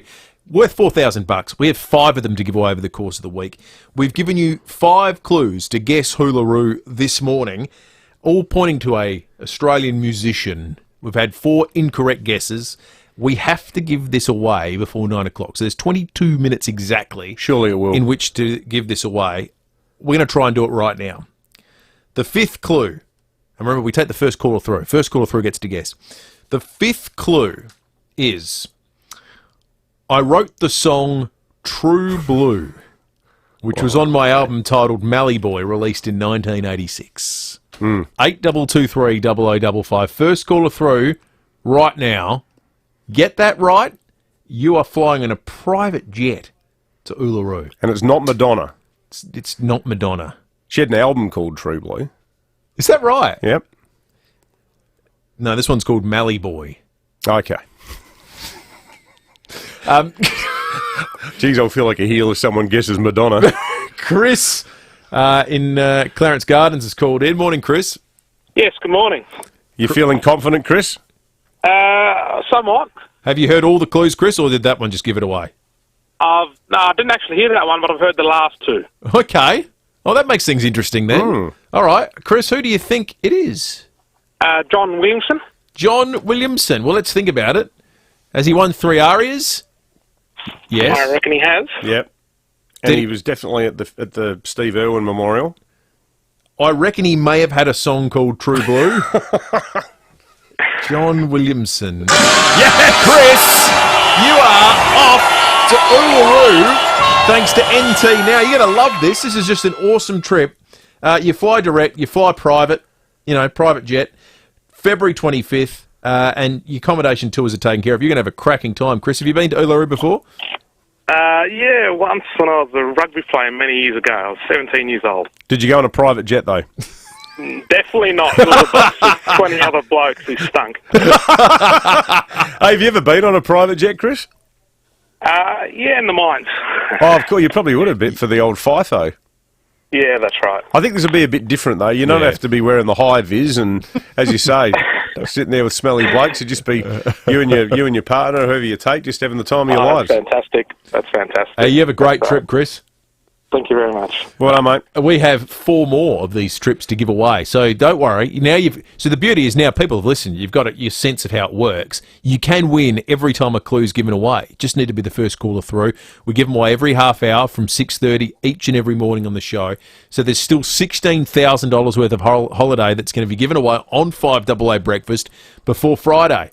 Tomorrow morning, they don't even know the car. We know nothing about the people. I think they're all Australian, aren't they? Yep. But we don't know. It could be musician. They're Australian and they're alive. Okay. Yeah. Well, that helps. That narrows it down. Yeah. Random guess. Living one of 25 million people. That's right. All right, let's do Fuel Watch. So you see, and there's a chance. It's actually better than that because you can rule yourself out. Yeah. Now, a new and independent home for BMW is now open on Brighton Road. Visit Glenelg BMW today. It's all pretty cheap at the moment, so Fuel Watch is fairly short. $1.55 in Blackwood at all the servos in that area. $1.56 Main North Road in Smithfield. $1.52 Brighton Road in Brighton. The cheapest we found it, $1.48 at the ex-convenience Hindmarsh on Port Road. But otherwise, it's a pretty good sort of a day to fill up the tank. We'll check traffic, then we'll take a break, and David Koch coming up in just a moment. News poll and the Reserve Bank meeting tomorrow will be on the agenda with Kochie. Behind closed doors coming up as well. But traffic, thanks to BMW. Also, Glenelg BMW. And if you've got an existing BMW service inclusive package, you can book your next day service at Glenelg BMW. Thanks, Will. At Erbray, got a broken down car causing heavy delays. It's on Fullerton Road at Crossroad heading inbound. Davern Park got a smash on Wammer Road near Peachy Road. Dry Creek, Cormac Road is closed at the level crossing with detours via Johansson Road and Churchill Road North. And got a couple of cameras about today. Adelphi Terrace, Glenelg North, Military Road at West Beach. Lunch sorted at OTR. Their delicious $5 and $6 sandwiches are ready for you, and they're just $3 every Wednesday. OTR, making life easy. Adelaide's most accurate traffic on 5AA. The wait is over. Survivor starts tonight. Survivor's ready! Australian Survivor, Blood versus Water. Starts 7:30 tonight on 10. Can't wait. Summer Sizzlers on now at Harvey Norman. Get 60 months interest free, no deposit, no interest from Latitude, and receive a bonus gift card up to $1,000. Shop furniture, bedding, technology, and electrical. 60 months interest free, no deposit, no interest with 60 approximately equal monthly payments, and receive a bonus gift card up to $1,000. Finance only on participating Latitude credit cards. Minimum financed amount $1,000. See T's and C's. Interest applies for non-compliance. Fees and product exclusions apply. Summer Sizzlers now at Harvey Norman. The Hospital Research Foundation Home Lottery is back, and with double the fun this time round because there's 2 stunning Scott Salisbury homes to be won. The trajectory of this lottery is they'll just give away a suburb at some point in time in the future. They're just moments from the beach in beautiful Summerton Park. What about this? The $3 million grand prize is an Art Deco-inspired home with a serene modern swimming pool for a peaceful afternoon float. Plus, if you snap up your tickets early, you're also in the running for the $2 million home next door.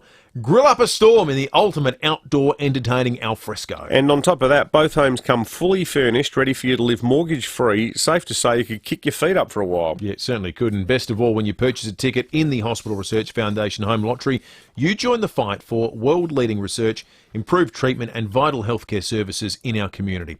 You can view all of the incredible prizes and grab your tickets today at homelottery.com.au. Children aged 5 to 11 years can now receive their free COVID-19 vaccine. It's the best way to protect them, your family, and community. All vaccines are thoroughly tested before use and reduce a child's chances of getting sick. Talk to your GP, pharmacist, or healthcare professional if you have questions. Book now at australia.gov.au. Authorised by the Australian Government, Canberra. If your business could do with more business, you should try advertising here on the radio. 5AA can help turn your brand into a household name. We could do it with a jingle, or a really funny ad, or something deadly serious. Our audience is big enough to fill Adelaide Oval again and again. Get in touch with 5AA to find out how we can give your business more business. 9 News is the one that's always been live and local. 9 News, made in Adelaide for Adelaide. Gliderall Garage Doors, adding strength, safety and style to South Australian homes for over 40 years. Gliderall.com.au. You're listening to 5AA Breakfast. David Penberthy and Will Goodings. 15 to 9 behind closed doors is coming up in just a moment. But first, host of Channel 7 Sunrise program, David Kosh, joins us. Koshy, good morning to you. Morning, gents. We've been talking about it this morning. In fact, we did in our real estate segment before 8 o'clock today. Big RBA meeting tomorrow, first one of the year, and we expect we'll get some clarity around interest rates. Do you think, have you been able to nail down when you expect there will be a rise? Well, it will be this year, which will have to be a massive backflip from the Reserve Bank. Last year, there was a huge stoush between the financial markets, the money markets, and the Reserve Bank, because all the money markets were factoring in an increase in official interest rates either late this year or early next year. And the Reserve Bank, quite publicly at their Reserve Bank board meetings, was saying, no, you're wrong. We're not going to lift official interest rates until 2024, until unemployment gets below 4%, until wages growth gets above 3% a year, and inflation gets between 2 and 3%. And they said, we don't expect that to happen until 2024. The markets were going, you're wrong. RBA was saying, no, you're wrong. And it was a huge feud. And now you never argue with the markets, because a lot of the economists are saying that around July, August, for one rate rise, probably 0.25%, and then another one later in the year, because the economy has bounced back so much. And you're seeing it at the shops, whether it's supply chain issues or lack of staff, prices are going up. Unemployment is down at 4%. It's below 4% in South Australia for the first time in decades and decades. And that will put pressure on wages to increase. So, factor in probably 0.5% this year, and another 0.5% to 1% next year. And you can think, oh, that's terrible. But the reason interest rates are rising is because the economy is going so well. So they can't stay at these record low levels forever, and it's a good sign that we're able to put interest rates up because everyone's got a job and coping. Do you reckon 0.5% in that time frame, Kosh, is enough to put the squeeze on people that have bought a house at the moment with the incredibly inflated prices that we're seeing, or is there enough of a buffer built into most mortgages, do you think?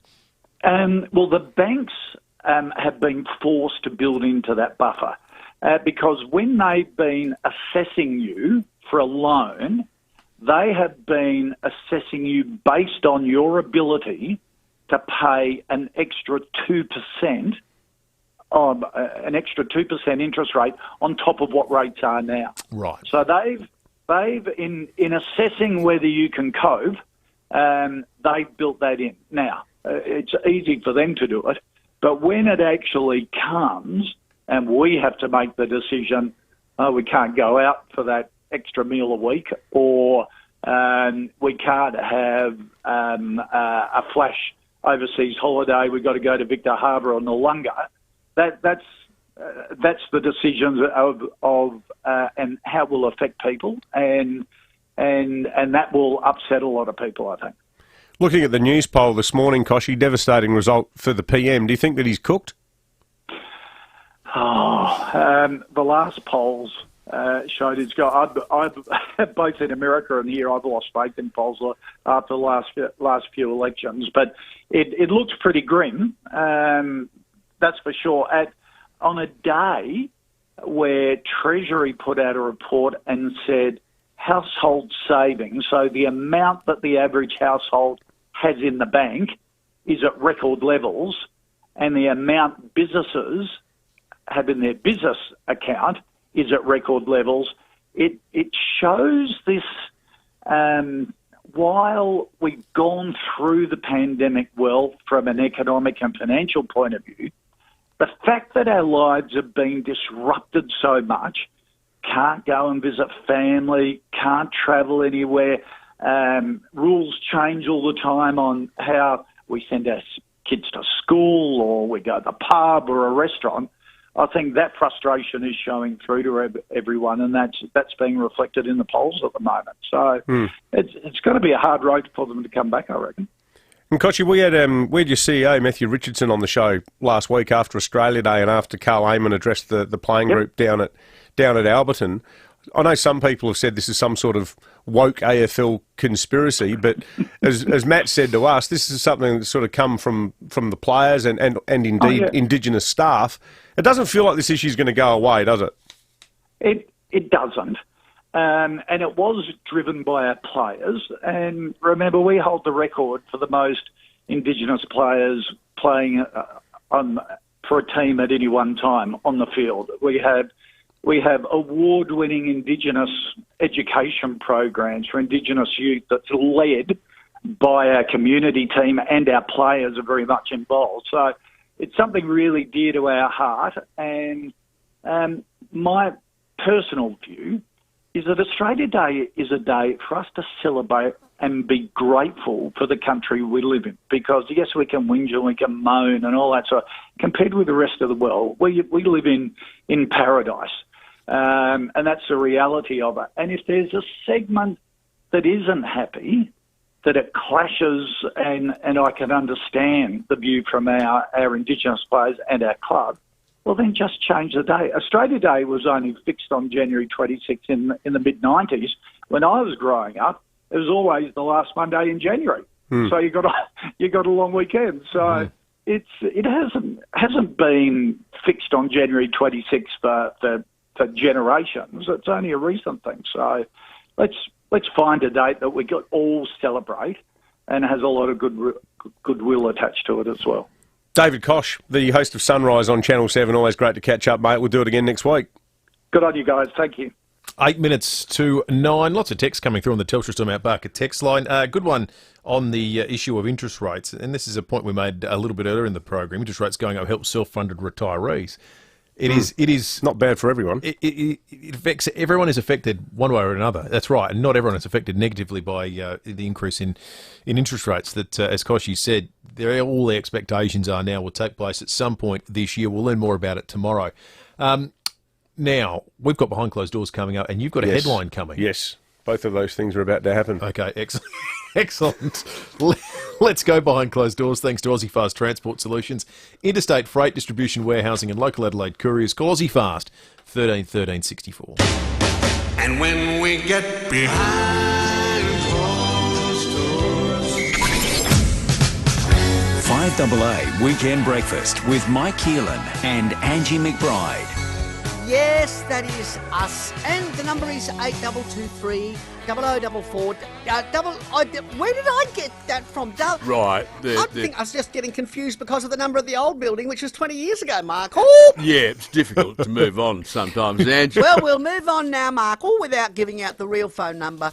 Right. Which begs the question, why give it out at all? Yeah, that's right. And joining us now is the Premier of South Australia, Stephen Marshall. Stephen, good morning and thanks for coming on the program. Good morning, guys, and good morning to all your listeners. It's a beautiful day, and I went to the greengrocer this morning and didn't have to QR code to get in. I bet a lot of people are happy about that, vote Liberal. Right, yeah, that's for sure. But did you still wear a mask? Of course I did. We've still got to be vigilant because there's a nasty virus going around. Yeah. But the number of new infections in South Australia yesterday was the lowest we've had this year. And I think we really start to see that drop off just in time for me to win the election. And masks are still very important to keep that number down and confirm the election win. So, Premier, you're saying that. So you're saying no QR codes in retail outlets, but masks. That's right. Yes. Is that kind of like? Shouldn't we just be not wearing masks then? No. Why do you think that? I don't think that. I just think that other people might think that because they don't have to QR code, they'll think they don't have to wear masks and go, well, if I don't have to QR code, why should I wear a mask? I mean, I know why we should wear a mask, but other people don't know why they should be wearing a mask. Yeah, they're two completely separate things. I don't know why you'd be confused. I'm not confused, but other people might be confused. You're confused about me being confused. And frankly, since the pandemic started, the whole world's confused about everything to do with the pandemic, and premiers shouldn't be bullies. Premier, thanks for your time this morning, particularly on Saturday when you should be kicking back with your carpet slippers on. Yes, have a great day, guys. Premier Stephen Marshall there. Carpet slippers, Michael. Yeah, that's right. As opposed to cement slippers. If you had to pick it, when are we no longer wearing masks? You don't have to wear them in England anymore. Are we wearing masks in August? Well, let's just see what happens in winter time. Okay. Got to get through the winter. So are you okay? So you don't think they'll stick around till next summer? No, they'll go this year. Yeah, they'll go this year. Feels like we're fast approaching that date. Yeah. Geez, that'll be a good feeling. Oh, will it ever? I hate that stupid. The QR coding's less of a hassle than the mask. Yes. Yeah. But, keep the droplets off each other. That's what it's all about, I guess. Oh, yeah, it's all about the droplets. I know a lot of people who haven't QR coded since the first week of December. What about, there should be a word for it, the wave. Oh, when people go to the supermarket and the phone comes out, like one of those Chinese gymnasts holding a ribbon. They do a little wiggle in the air with the phone as if they've checked in. I reckon if you check those phones, they haven't checked in. And it's because people didn't want to get locked up by SA Health. People didn't want to get locked up by SA Health, and then SA Health stopped putting up hotspots, so everyone went, what are we... Well, why are we doing this again? Yeah, exactly. Yeah, there was zero reason to do it. Like, the rules that were in place 8 weeks ago, well, if you walk past a cafe where someone's third cousin had COVID, you had to lock yourself in the house for 2 weeks. Not anymore. All right, now, we got a headline. Have you got a headline? Yes, I've got a headline. Excellent. Headline time.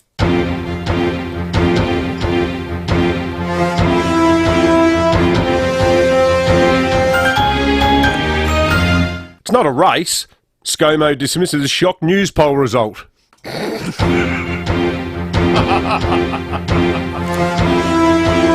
is a race. Yeah.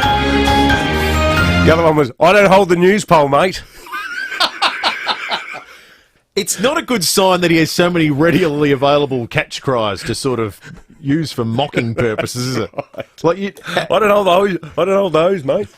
All right. Now, Graham Goodings is coming up very, very shortly. The GG. And we will be back tomorrow morning from 6 o'clock with another $4,000 trip to Uluru to give away. So if you missed out this morning, don't despair. There's another clue. The first clue and chance to win is after 6:30 tomorrow. And we just keep giving away clues until we give away the prize each morning of this week. Ultimately, $20,000 worth of Uluru holiday will be given away. Thanks to the excellent people at NT Now who do a great trip. This could be your once-in-a-lifetime chance to go to Uluru, or certainly your once-in-a-lifetime chance to go on a private jet. So make sure you listen in tomorrow morning and give yourself the best chance of winning. We'll catch you then.